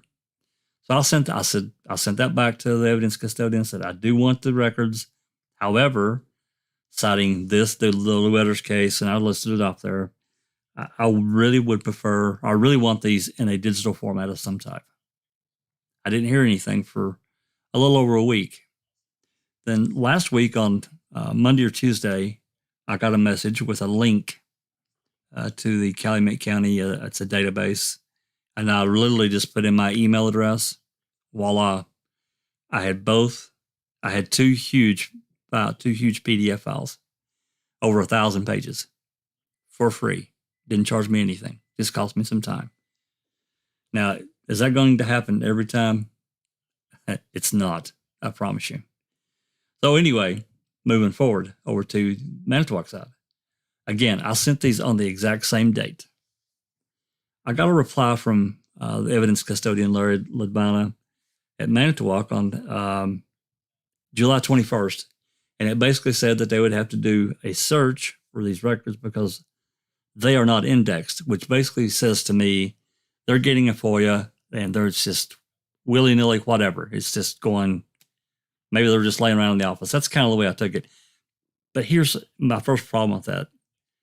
He's been doing that a long time, and he has to know that a FOIA is part of the record, and why would it not be indexed within each case? Anyway, I digress. It was it Tuesday, guys? I believe it was Tuesday. I got another reply from Larry, and I'm going to show this reply that I got from him, and then we'll read it. And hopefully people's eyes won't bug out too largely. You're going to like this, though. I'm really still kind of stunned about it myself. Come on, pull up here. Are you going to pull up? Yeah, there it is. This is the reply I got, and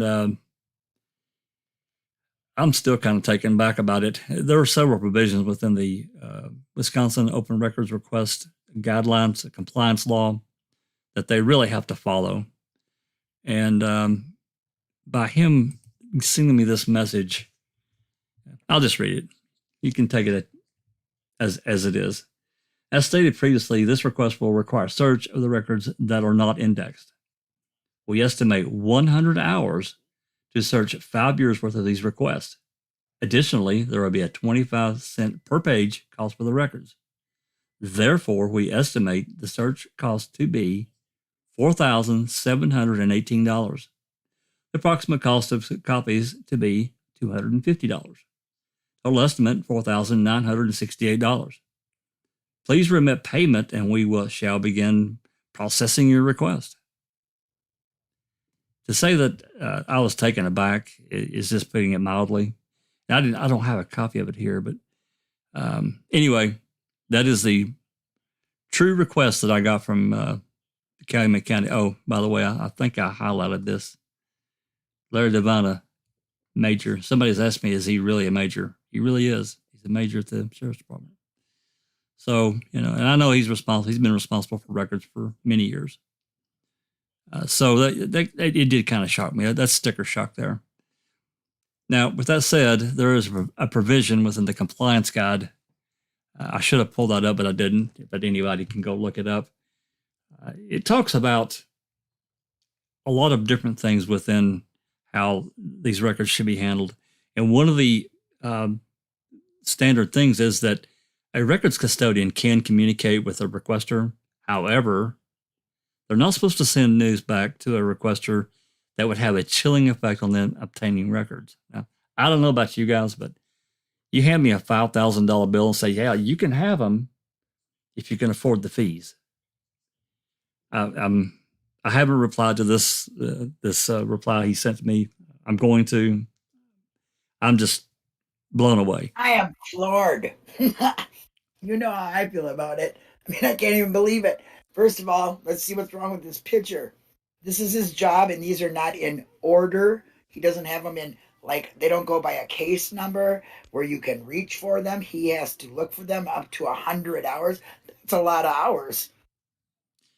Well, I find this really fuck you. I don't want to do it. And if I'm going to do it, I'm going to make you pay. Right. There's another provision within the compliance guide that basically says that if they do have to search, that the hourly rate will be based upon the lowest paid person available that can do the search.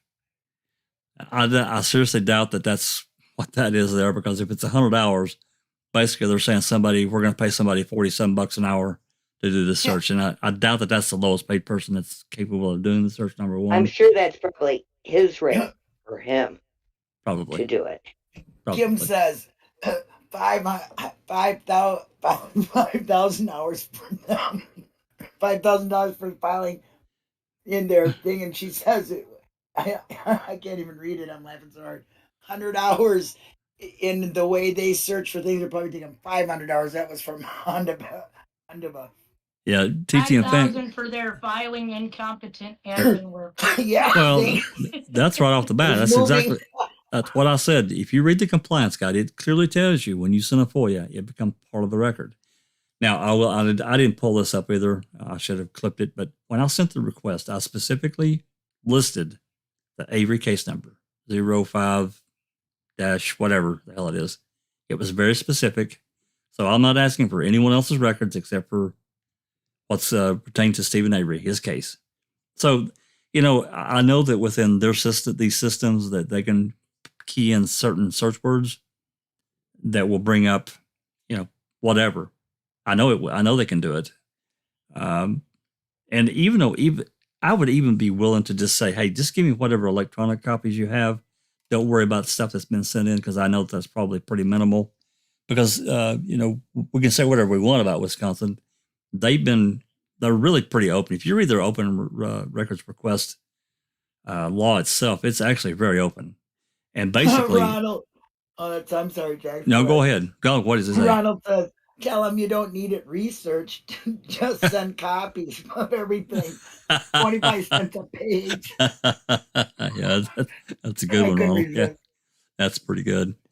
And to answer TTM Fangirl, so wait, you got the same record request elsewhere digitally for free. That's exactly right. The evidence tech at Calumet was going to charge me $128 plus shipping for the paper copies. But I don't really want paper. I wanted electronic, and that's what I sent back, and I got the 2 large files for free, which is, the thing is, these agencies can waive the fees. They do not have to charge you. That's a provision within the compliance guide too. Typically they do, which is understandable. Stuff's not free. 15 cents per page is a little high. That really should be more like, a couple of pennies per page at most, maybe a nickel, but, for them to make a little money, and if they're doing a search and they don't really charge you for a search. Anyway, this one from Manitowoc, I'm still blown away by it. Just blows my mind. Sammy says they probably have to skim through everything and delete what they don't want you to have. And if they read any document like I do, it fucking be more than 500 hours.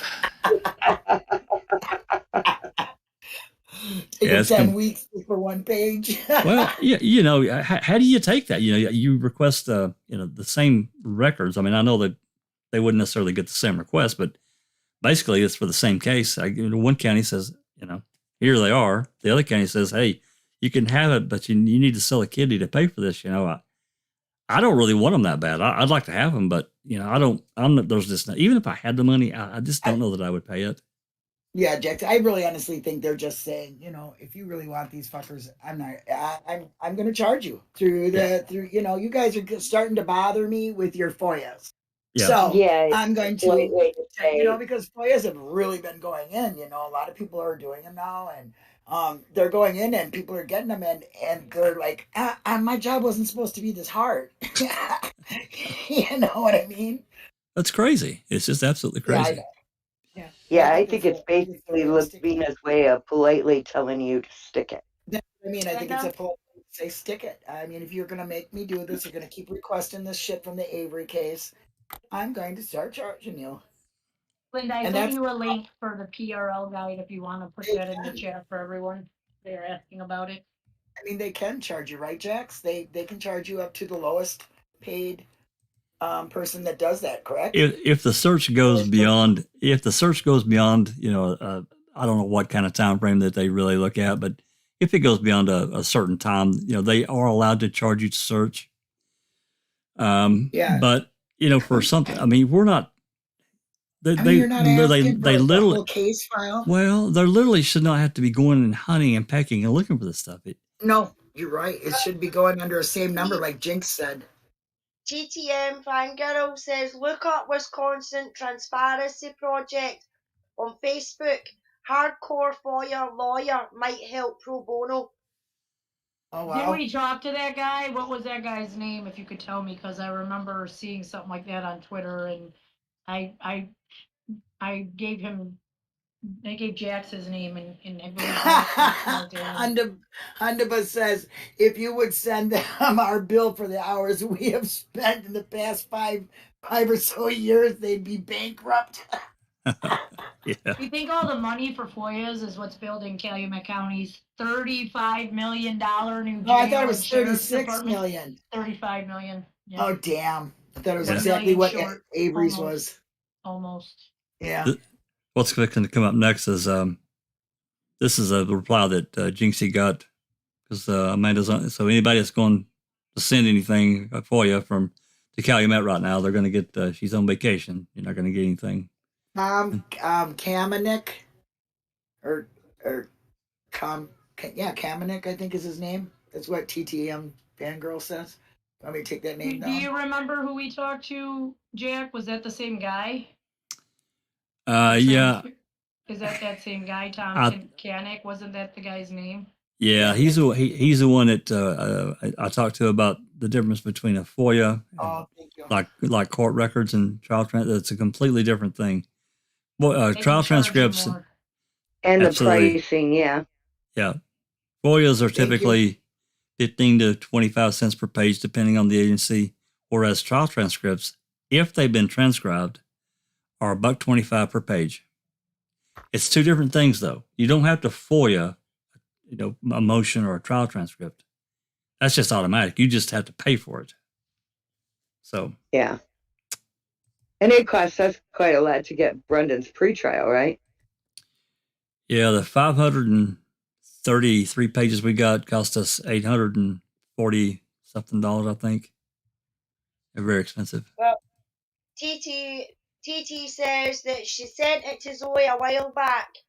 He's no joke, and he might like the publicity.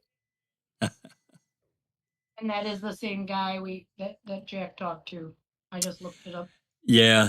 He's the one. He's the one that straightened me out about the difference and gave me the about the trial. Yeah. Oh, I'm sorry. I thought it was. Well, the reason you don't have to foil a court transcript is because it's done by a private company.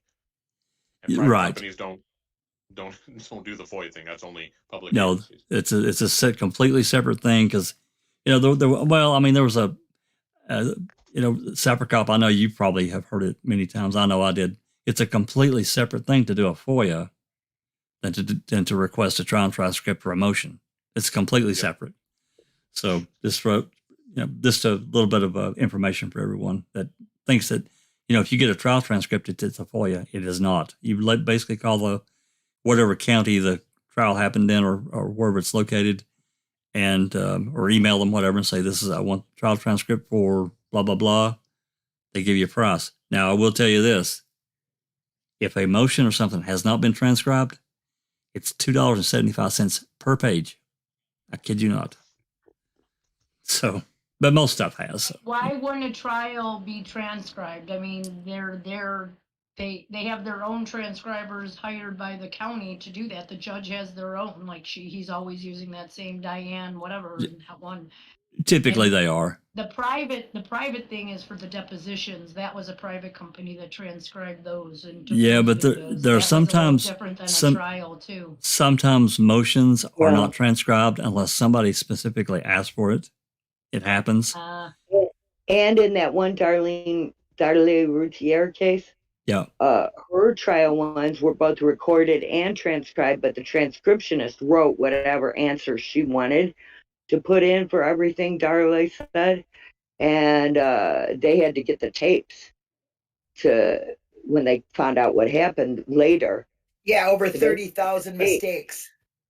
Yeah, and what? And she had lost some of the tapes. She didn't retain all of the tapes. 30,000 mistakes? Yes, 30,000 word mistakes. When Darla, like as good as her answer would be yes or no. And whatever she would answer, if the transcriptionist did not like her answer, she was like a hardcore guilter. She would type in her own answer, like, yes, I killed my kids or whatever. Oh, my God. I did not know that. Yes. Oh, my God. Yeah, she was turning yes to no's. And no's she had yes. custody of all the tapes. And she lost some of the tapes, too, by the time they got around to catching this mistake when somebody was getting the records and found it. There wasn't even all the tapes anymore. So there's a whole bunch of that trial that is just lost, gone. Yep. Wow. That's true. And no one made an audio or prison. no one made an audio or video recording of the trial. But there was an audio. There wasn't complete audio of the trial and her transcribing, but she had lost some of the tapes from it. Yeah, but who did the? Did she do did this transcriptionist also do the in control of the audio? Yeah, no, she was the person that does the writes them. Yeah, she does both. I don't know if she did the recording because she was typing, but she had custody of it. Yeah. She turned on. Yeah, she had custody of it. There was a whole bunch of them because she had to keep changing. There's a whole bunch of the tapes. We need to do an open mic on that and dive into that. That's really interesting. Wow. Yeah, another Allie Apperson. That's fucking. It's completely fucking insane. It is. God, that's terrible. Yeah, you actually get up join us. One at a time, guys. Sorry. That this actually went on. It's just fucking crazy in a trial in the United States. If Allie Apperson's interested, she should come join us for that discussion on early. Yeah, we need to get that planned because God, I did not know that. That's terrible. My God. Oh, there's a lot that's come out on her case that is just mind blowing. It really is. I didn't even know about it. And me and Allie went about this case a lot. So yeah, it was. I'm just trying to think if there's some kind of provision or is that some kind of criminal act by altering a court record? Yeah, it is, and I can't remember. I'm gonna find out what happened because there was something that was taken care of with that. I think she got in some trouble about that. I don't think you should have. So but I'm not positive. So they're typically pretty well paid people. Because I mean that's a difficult job, and it has to be done properly. I'm not sure what happened to her. Well, we need to dig a little bit and find that. They still got something going on now. I check on the case all the time. I'm as up to date as you can be. No, the transcriber. I mean. Yeah. We find out who she is. I guess maybe she worked for Calumet. Well, now I will say this: now with Brendan's trial, there was some mistakes with transcribing in Stevens, but there were, I think, several mistakes in Brendan's because a lot of it just doesn't really make good sense at all. It really doesn't. And the way some of the answers and questions that are in the transcripts that we have. But before we move on to this, well, anyway, if anybody have any questions or comments about the FOIA thing, and we're going to get a little bit more into that.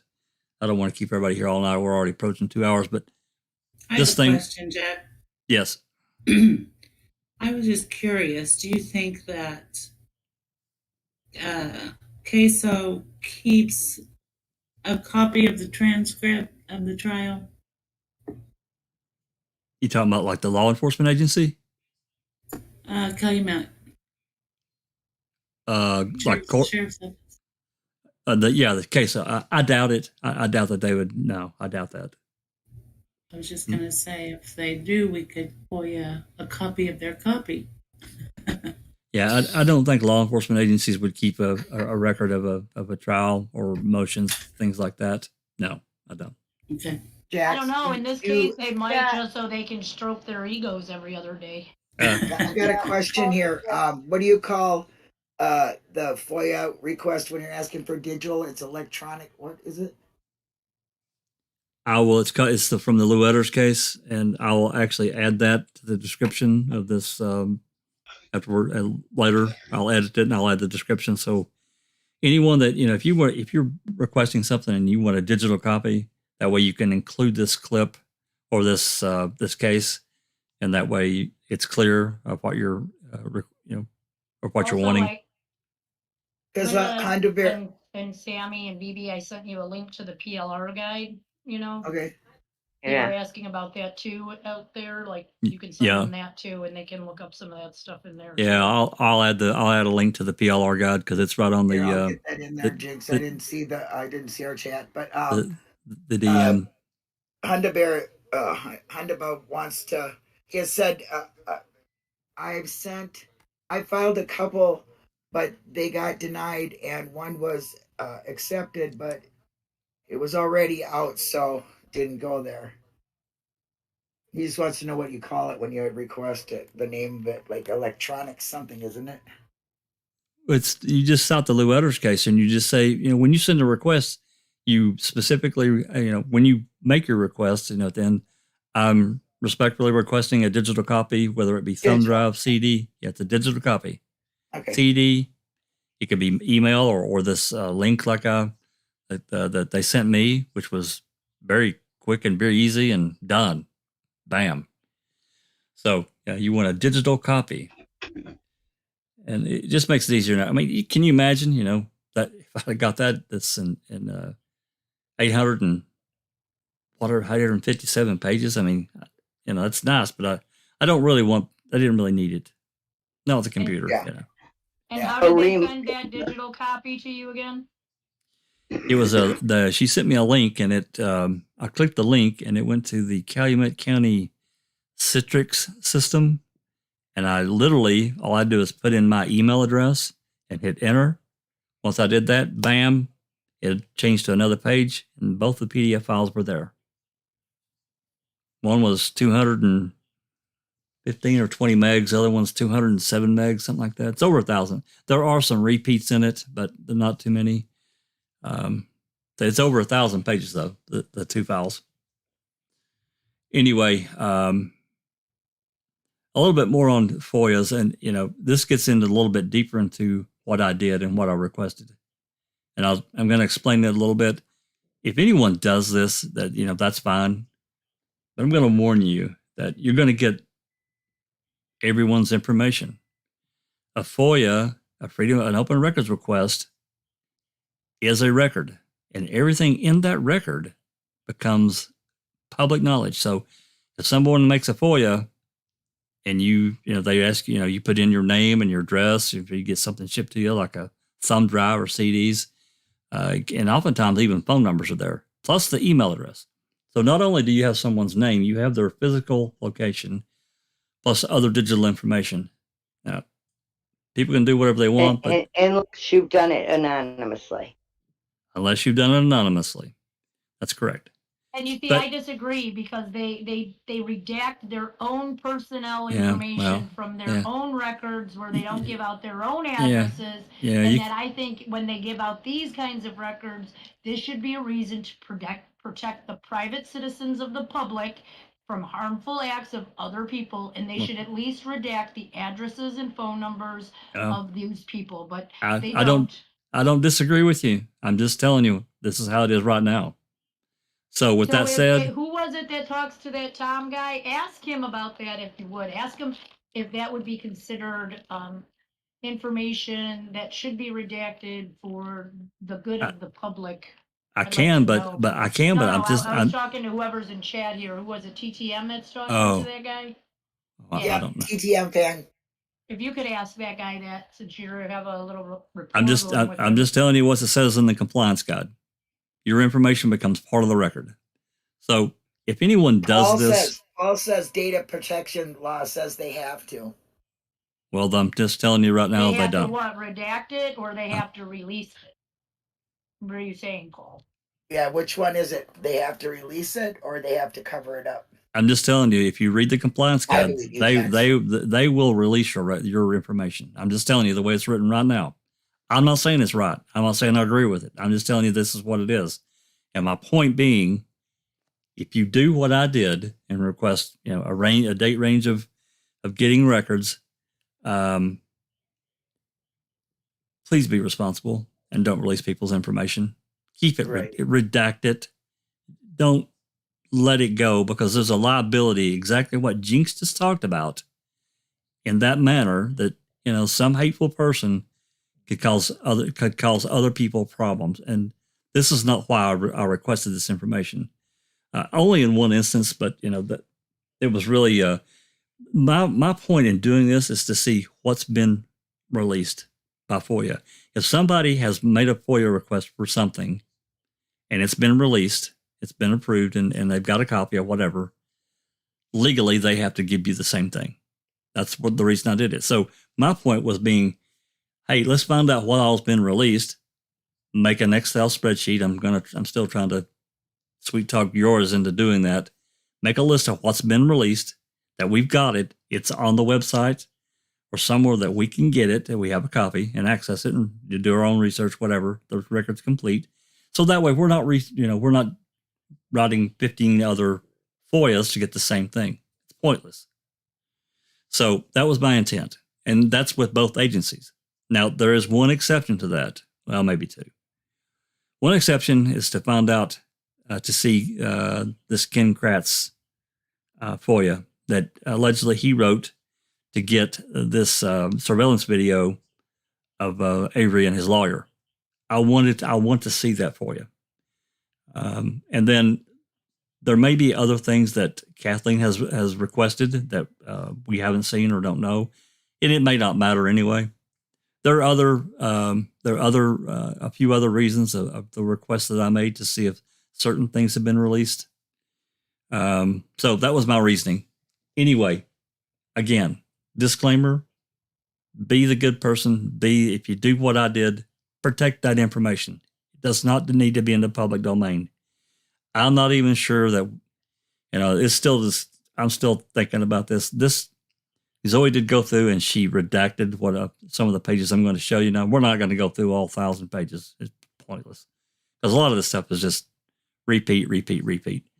But I'm not fully decided if we're going to release this redacted copy. I'm going to have to go through it again and make sure everything's completely redacted before I would say yes. Again, because really what is important to me is what's been FOIA'd and what's been released. That was really my intent. So, with that said, questions, comments before I move on and show some of these pages? Yes, no, good?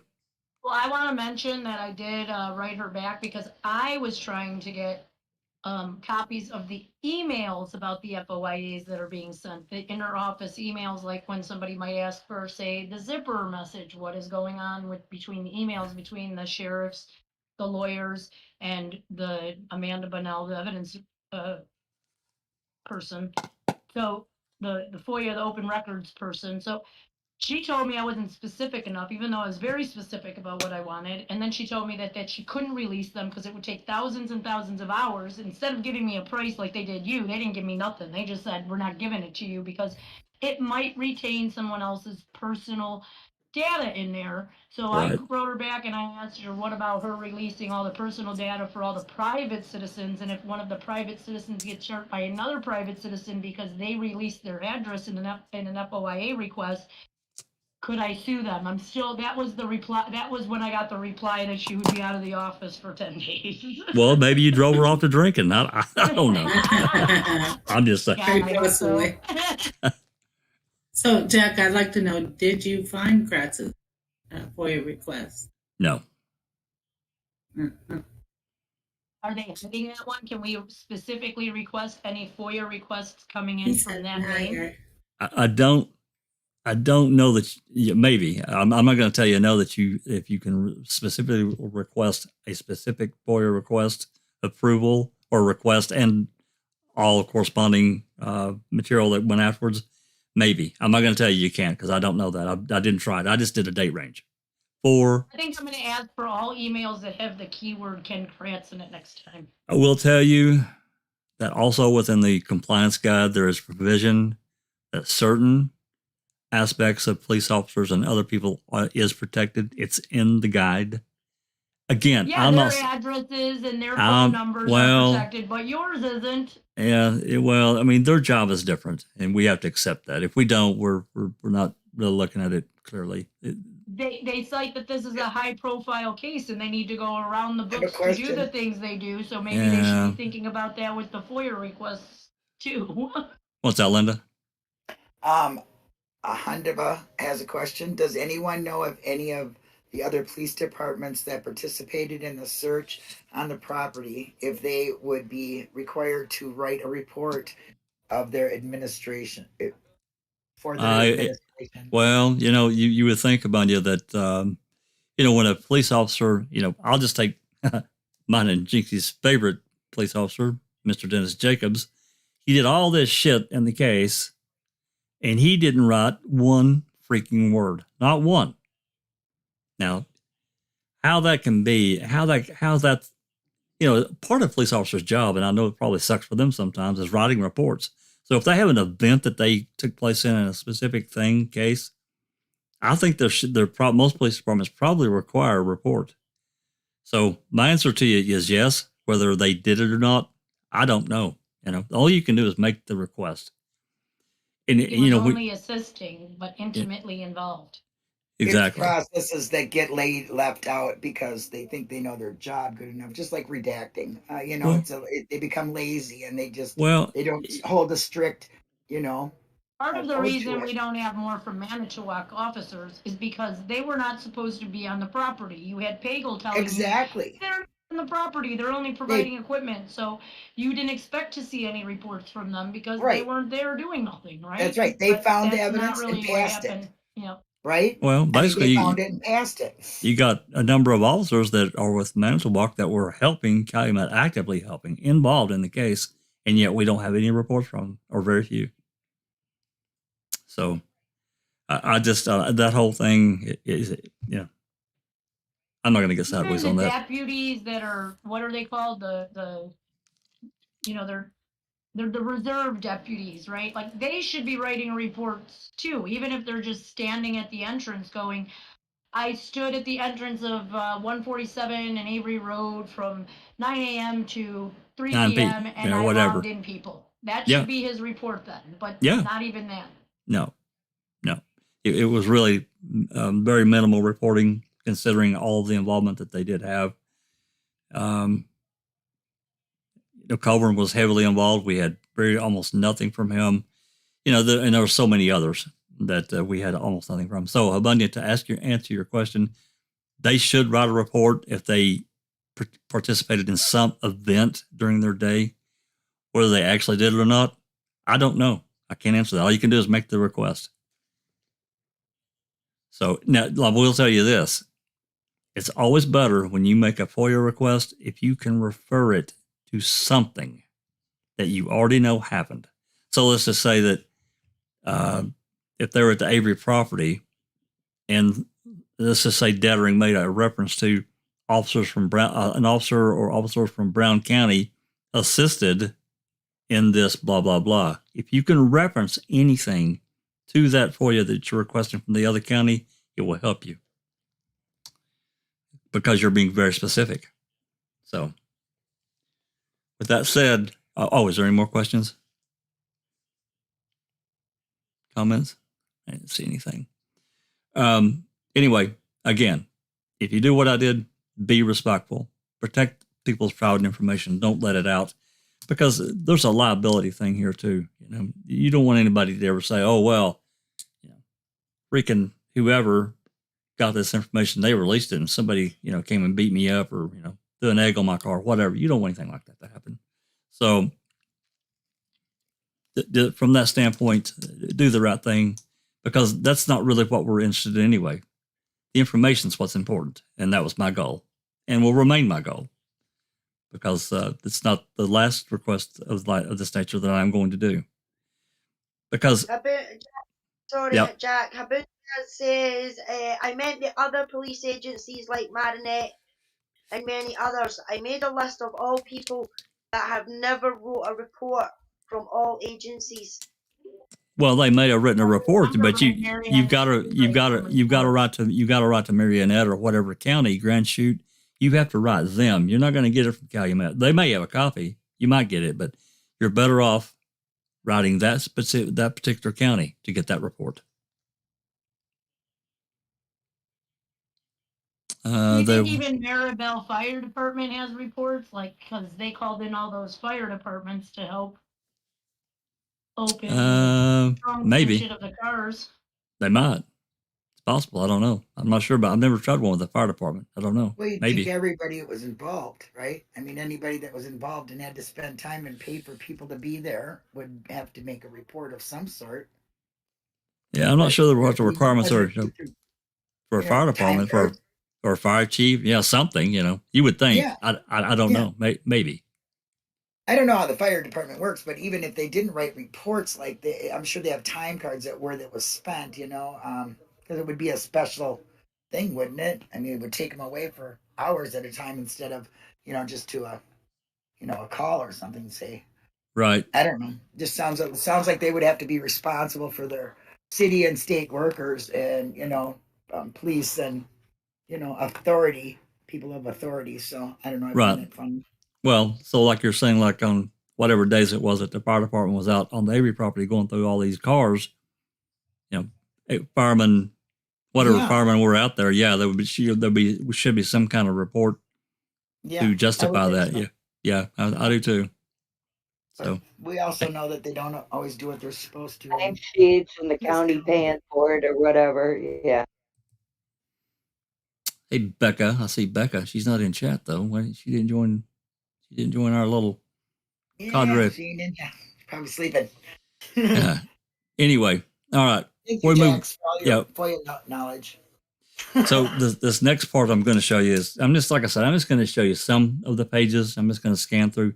These were not in order, so don't expect them to be. This one, my request was for January 1st, 2016 through June 30th, 2021. 6.5 years. What I got was not in order, so you just have to take it as it is. I also think that that requests that were in process were not included. Some of the later ones probably, or maybe even some that maybe began last year that have not been resolved. I don't think those were included either, but I don't know that. I don't know all the requesters out there and what they may have requested. But anyway, we'll just go through a few of these and you can take a look. This is the redacted part 1. This is one file. There's another one. It's about this one's 510 pages. So, and you have to understand some of these are many pages long because you got the request, you got the reply that's sometimes as long as the request, and then it can just go for many pages. Anyway, this one came in August 21st, 2019. Public records request dated August 2nd. And this person's requesting statement of Pam and Nicole Sturm. Okay, so dispatch logs. And they've got everything listed out here, how many pages it is, report of Michael Riddle on this date. And this one's pretty specific, and it's pretty well written. If you just go down through and take a look at it. CD copy of Toyota RAV4 original laser scans dated, and there's the CD of Tasson's video of property on 11/12, 32 CD copy, 32 CD copy of Avery property dated 11/12. So this one here, actually, this is a reply to someone. You requested cut numerous items, and then it goes on to say, due to the volume of photographs you requested, we will provide you with a copy of the case photographs for a cost of $12. It should be noted, some photographs are not available for public release due to the content that was depicted in the photographs, which is interesting. I'm not sure exactly what that is. Maybe that'll take a little more information. Anyway, the cost on this one is $32.30. And then we have another one. They were. I'm sorry. Nudies. I'm saying maybe they were Steve and Jody's nudies. Possible. Yeah, probably. Very possible. Something like that. Picture of Playboy magazines, whatever. Yeah. And then this one here is actually another reply, looks like, of the same one. Upon receiving your payment of $32.30 for the records and $149 for shipping. So apparently this one's shipping out somewhere out of the country. They're going to supply all of these things. And that's the way a lot of these go. And here's a FOIA requested July 1st, 2019. I think this one's actually rather lengthy, a number of things. And as you go through, you can read through these and see what someone has requested. And then, at some point later, you'll see if there was a return. if it's the truth, or chances are the information's out there. If it wasn't one of us that gives permission for us to, we try to get permission to host things on the website, just because it's the right thing to do. Somebody spent their money and their time. You should ask them. We just feel like we should ask them before we just say, "Hey, we're going to take it." I think it's just the right thing to do. Credit on the information highway. Well, I agree with that. Because it's all voluntary, and the only thing we can really get thanks and a job well done. So again, these can go for many pages because there are many pages long to begin with. Here's a new one for, looks like August 16th, 2019. They requested whatever it was. Probably tells here. Yeah, it's another thing. Some of these are backwards. So you're reading the reply before you actually get to the request. So anyway, that's pretty much how these things go. And again, this was an attempt to find out what's been FOIA'd, what's been released, so we can make some kind of spreadsheet database and get as much information in one location as we can. It just makes it easier to research for those that like to dive in and dig. So that's pretty much enough of that, because it's just the same thing over and over again. Request, reply, request, addendum to that request, that kind of thing. So anyway, questions, comments? You can also look at those and decide how you want to write your own FOIAs by seeing how they answer them, with who they're listening to, how they're wording their FOIA and getting them. Yeah, how they are wording them and aren't getting them. You can kind of go from those records too. Well, wordsmithing is definitely important. Just like we talked about earlier, the way you got the ledgers was because you requested an agency copy. Now, it wasn't. Jack thinks I should be sugar, and he's sugar, but I'm not. I'm vinegar. I still get mine fulfilled, even with my vinegar, just so you guys know. Yeah, well, everybody's got to do it the way that they feel that they should do it. And I'm just You're not vinegar. You're not. You're just. Okay, I'm mustard. Okay. You're detailed. She's vinegar to Amanda some days. I mean. No. You're a vinegar. I'm just the way I my address wrong, and I told her to take my name out of the database, or at least update my address. I'm just the way I am, and leopard don't change its spots, and I'm not going to do it. I'm just not going to do it in this matter. There are other requests, you guys. There are other correspondence, you guys. You have to. I'm just saying, if it's your personality, which I'm a little more mustard. I'm not honey mustard. You're honey. I'm mustard, and I still get my stuff fulfilled too, because it's basically her job to fulfill them. There are other replies from me that you guys have not read that I was mustard with some vinegar and some hot sauce on it. I believe it too. I do. But you're more, you believe in and tech. Taking this on as I'm going to do it the way you guys do it, in the form that you want it done, and we'll just keep going back and forth this way. If it got escalated into the mandamus type of appeal, I want to keep it as professional as I can without going too far outside the norms.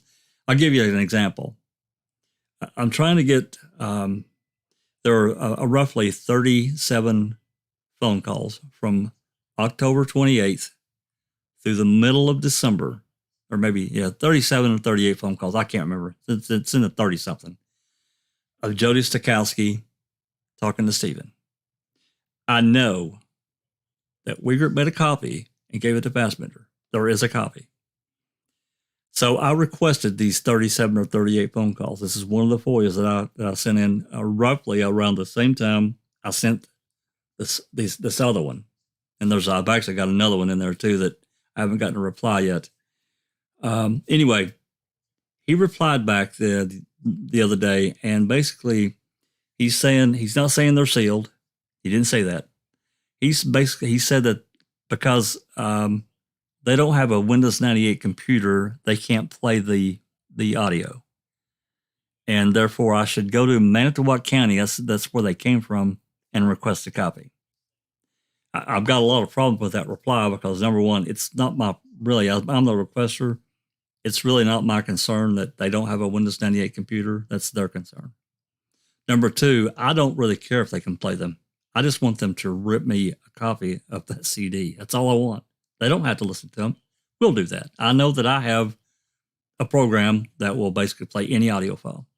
So that's what I want. So I got a problem. I got problems with that one. So we'll see where that goes.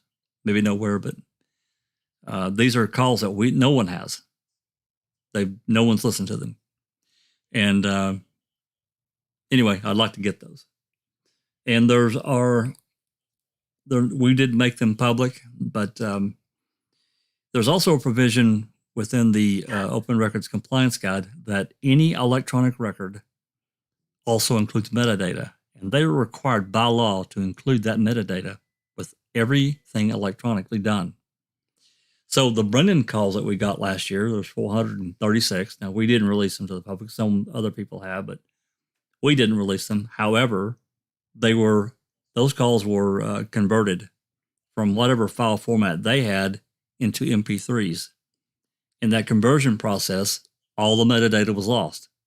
So we don't know we can guess at days, and we can get pretty close on some of them, but others, we don't know when the calls were made. And we have a right to know that. It gives continuity to the story. It gives continuity to his case. So it's not a problem for Stevens. All Stevens calls, we've not had a problem with whatsoever. So I want those records. I want the metadata attached. And by their own law, their own compliance guide, they have to include it. So I want it. I want it now. Okay.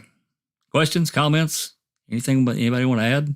What a bunch of bitches.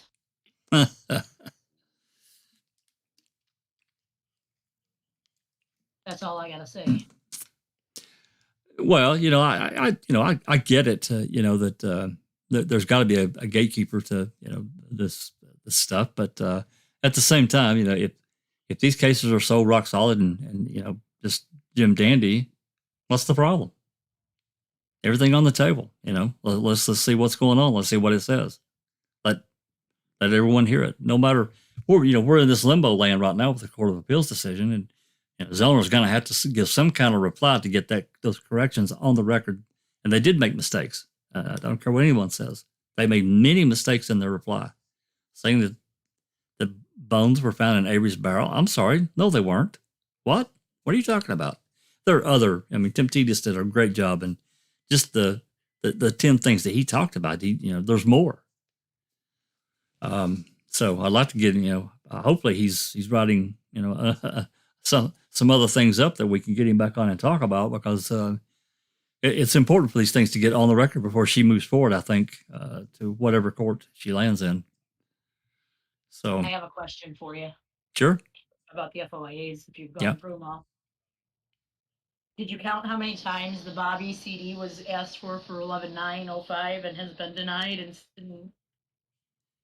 From what have they released it to anybody? I'm gonna be honest that I have not personally went through every single file, but from what I have went through, it was at least 8 times that Bobby's call was that audio from November 9th was requested and denied.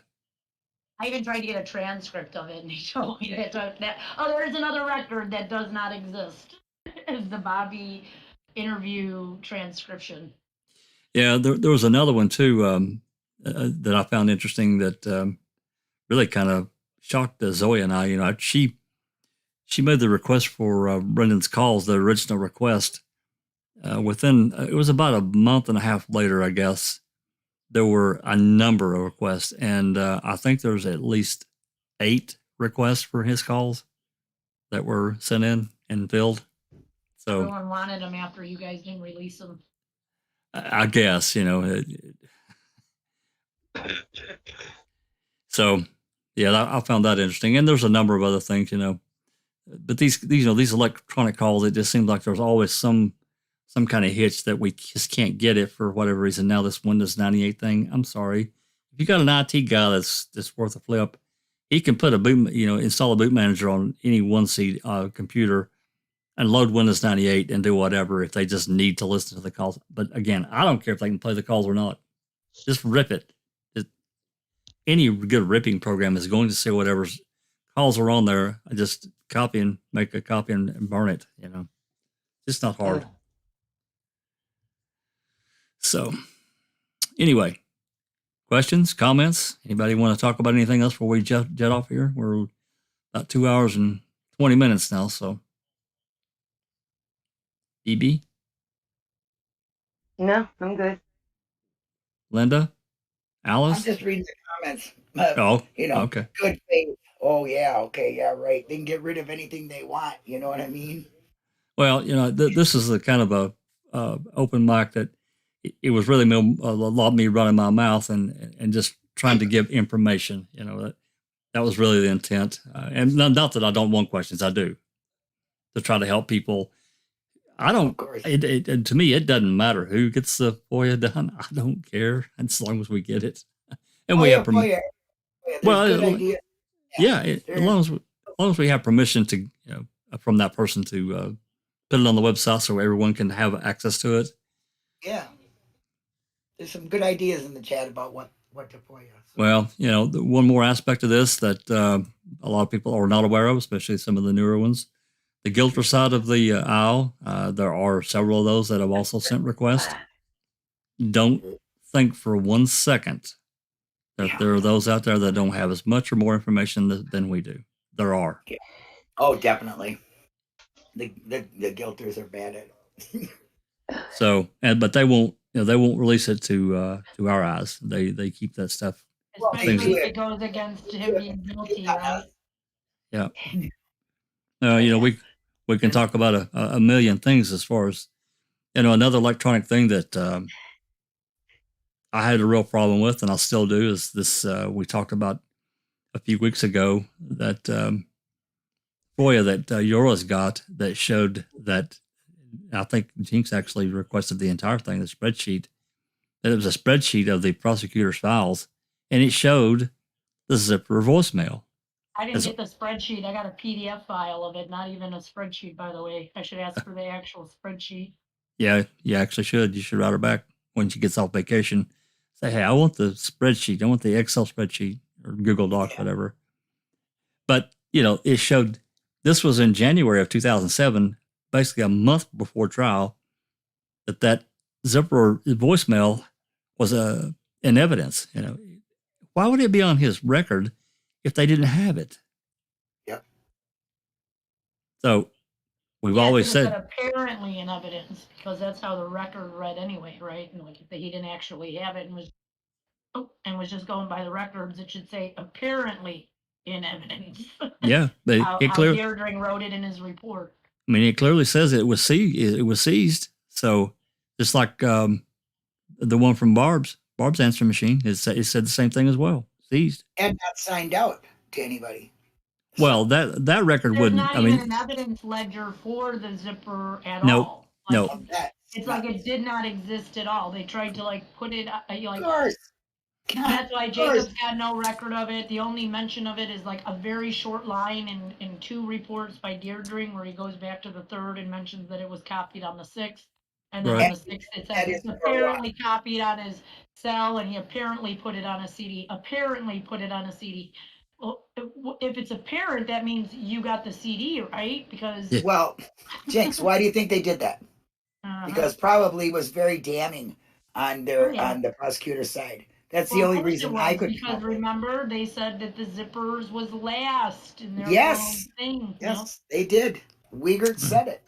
Well, I'm just sorry to say that I think that recording hurt your case. I think it said something different than what was reported. Until they prove it, I'm speculating, of course. But I just know in my heart that if it did something to help their case, we'd be listening to it today. I was just going to say that if it was something that would point to the for sure that she stopped at Zippers first and was at Stevens, that would be all over the place. That'd have been out a long time ago. But the fact that they're hiding it or they don't have it anymore or whatever the excuse is, lack of reports, lack of handling, that kind of thing. We do know they got it. We don't know where it went. Now that's the two facts we do know. What was on it? It's Only been they know. disappeared. But I think it was damaging for the prosecutor. Yep. It's been disappeared. Yep, that's like that audiobook cell phone that they recovered that's mysteriously disappeared. You remember when Pam was helping to do that search and that burner phone. Yep, the burner phone. Nick that's Manning right. wants, where's the zipper evidence list? Is there one on our foul play thing? Can they find any? Big ledgers are out there. You can look. There's nothing in there that shows anything. There is some stuff collected, like the magazine. According to Remaker, there was also a piece of paper that she left that had written her own phone number on it and said, you know, if you decide to list this, please call me. And then Deirdre also mentions a pricing guide that, because you remember their lead appointment, they are not actually a customer yet. So this is their first time she's leaving pricing and she's leaving her number. She also dated that supposedly with no time, but we don't know that because where the hell is it? True. I don't even see a record of for that. That's right. Yeah, but yeah, that's exactly right. But I still think, with, to answer Mick's question, this, what I'm talking about, this evidence list, it was an email. Tom Fallon had emailed Calumet County and wanted that file, and the evidence tech emailed it back, and it showed it's like 14 or 15 pages long. I did an open mic about it several weeks ago, and in this list, it showed several things, and you could tell it's a prosecutor's file because these pieces of evidence were divided up into sections: Avery's garage, Avery's trailer, the phone stuff, and it just, everything was divided out, and it listed this zipper voicemail, the Yonda voicemail, and other things. It was in its own section. So I'll try to get that to you later. I think I know who you are on Twitter, and I'll try to hook you up. That way you can have it. I don't know that I necessarily, I guess I could take a screenshot of that section and include it in the description so everyone can see it. But it's part of an email, so that's clear. Let's ask Manitowoc for their copy of their ledger for the zipper message. Okay. I'll let you talk to Larry about that because I've already owe him $5,000. No, I don't want to talk to him. No. Charge me like $5,000. Just look it up. I already owe him $5,000. I think I'm going to wait for that or anything else. But, anyway, is there He's already got a spot in that safe cleared out for check money. Anything anybody want to discuss before we truck off here? I don't want to keep everyone all night. Don't forget to go subscribe and hit the alert button for my channel. Ring my bells, babies. Yeah, go see Jynx, and I will put a link to her YouTube in the description as well. That way you can just click on it and go and subscribe and hit the bell so you get updates when she goes live, notifications. If somebody hasn't done it, I haven't been paying attention too much to chat, but drop a link to our Discord if you want to come and chat with us and talk about these things and many others. That's what we're here about. If I can just say something about metadata, please. You might have seen I made a comment in another chat or something, saying I remember a quote: "Once you have the metadata, you have everything." And obviously that's not literally true. No. But in Australia, in the early part of the century, we had a conversion of our main telco to public ownership. Telstra became a listed company. There was an American trio of Oklahoma type specialists, smart alecky guys, and at the same time there was a big debate about privacy, and it was either one of those guys or a politician or someone who came up with that quote. And the point is that metadata tells you who's talking to who, and you can make an educated guess about what it's about and whether there's something good or bad going on. And just in trying to pin down that quote, which I haven't managed to do, I came across another quote which said something like, yeah, America, kills people simply based on metadata. So it's really important. And if you can't get the actual conversation, you can get really important stuff just out of knowing who was talking to who and when. Well, that's the key thing, is that there is actually a provision in the compliance guide that specifically talks about metadata. It's not a short thing either. It's actually several sub paragraphs in the electronic section about electronic records. They know the importance of knowing, like I said, knowing when something happened is sometimes just as important as knowing what the data is that you're looking for, because it can prove or disprove an event. So that's it. Yeah, very good. Well, thank you very much for that, Hugh. Anyone else? I got it, Jynx. The link that's in the description right now that I've been putting up for Jynx's channel isn't correct. It was missing the 3 dots. I don't know. Maybe I didn't copy it right. No. It's correct. It's just because it's such a long address. It's got those 3 dots. Dot. So when you're copying it that way, you're not copying the whole address. You'd have to actually. I went and got it anyway. Yeah, the one I just put in is. Yep, the one I put in is perfect now, so it should work. Just a little, I just thought I'd let you know, because I clicked on. Oh, you need to know. I need to know. So thank you. You can run any website that's too long through tiny URL, and they'll make you a real little URL.